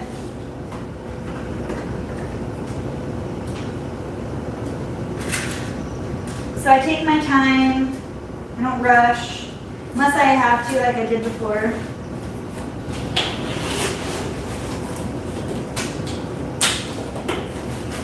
But to me, that's like the first thing that they see when they open their mail. So you want it to be presented nicely. And like you took your time on it.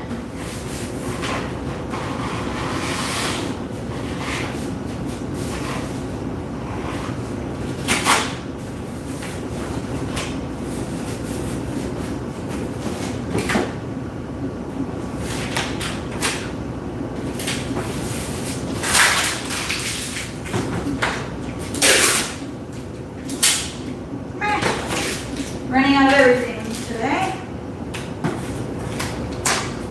Do you ever feel like everything goes out on the same day? Like you run out of stuff on the same day? Okay, so this little 3-pack and the 1-pack are both gonna go in these little square craft bags that I have. And then I just put a little bit of this stuff on top. Like, woohoo, you got a little gift.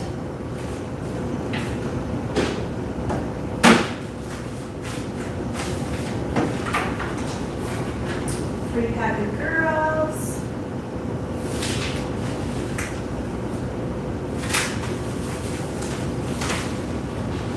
Just spread it out.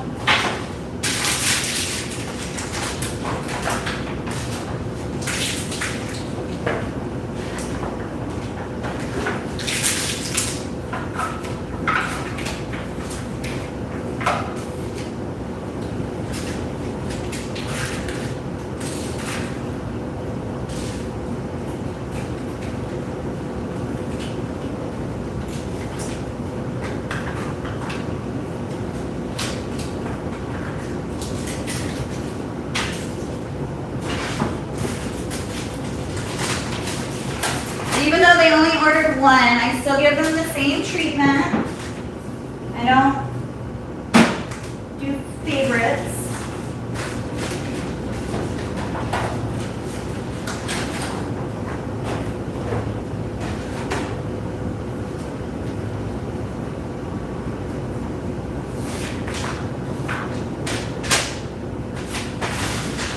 I didn't even think about it, but I hope you guys can't see all those orders. Else I'm in trouble.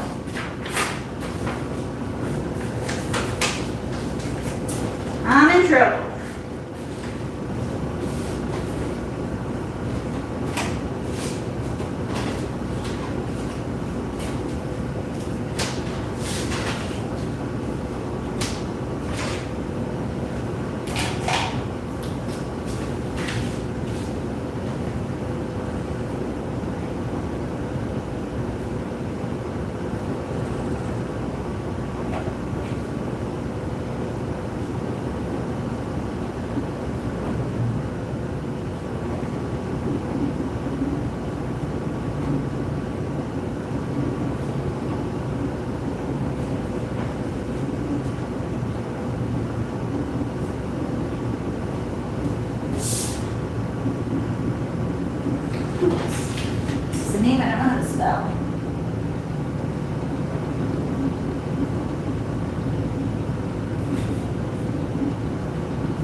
did it.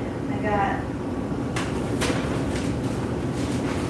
not all the orders out, but we got like 8 out. Plus I'm working on more back there. I still have to do all those blankets and 5 more shirts, which seems like a lot, but I can do it tonight. So, I think I'm going to answer some questions and then take a break and get off here. So let me know if you have any questions.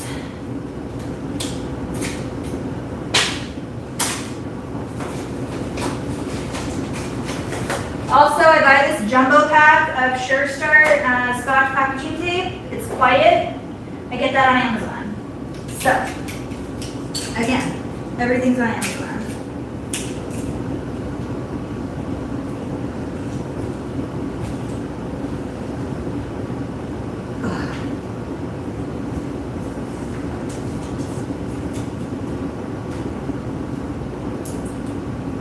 Hopefully you guys were able to hear me blab over here.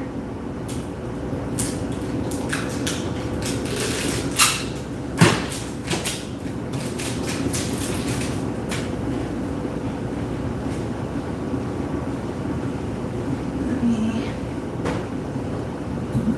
turn this back around.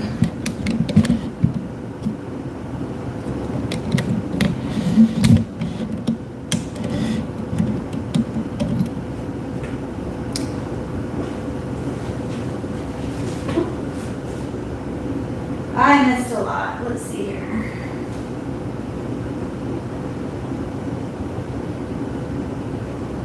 Okay. Did you paint your wall gray? I just hope it'll help. Let me know if it works, please. Not sure why. You go to the fire department. Okay, whatever you want.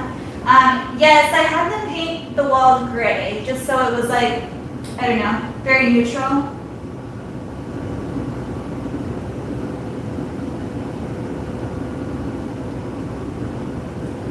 I know, Shayna, when I got on here this morning, I said, you guys, you need to prepare yourself because this is going to be an all-day work with me because I have a lot of orders to do, and yeah, I just set you guys up on top and started working. I saw you earlier. I was at work all over the place trying to work, watching this hype. Glad you are off now. I'm trying to organize my craft space. You do your lives the way you want. What in the world? Are you talking about when I said people message me things? I had enough today. I had a coworker thought she was a supervisor. Oh my goodness. That's the worst. Hi Mia, I haven't seen you in forever. How are you?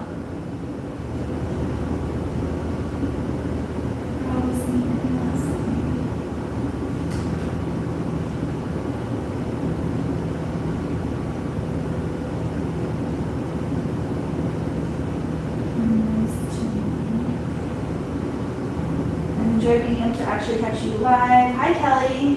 We'll go back and watch the first part another time as it is 10 p.m. here in the UK, so I'm off to an early night. Good night everyone. Good night Kelly, thanks for being here. I'm about to get off too.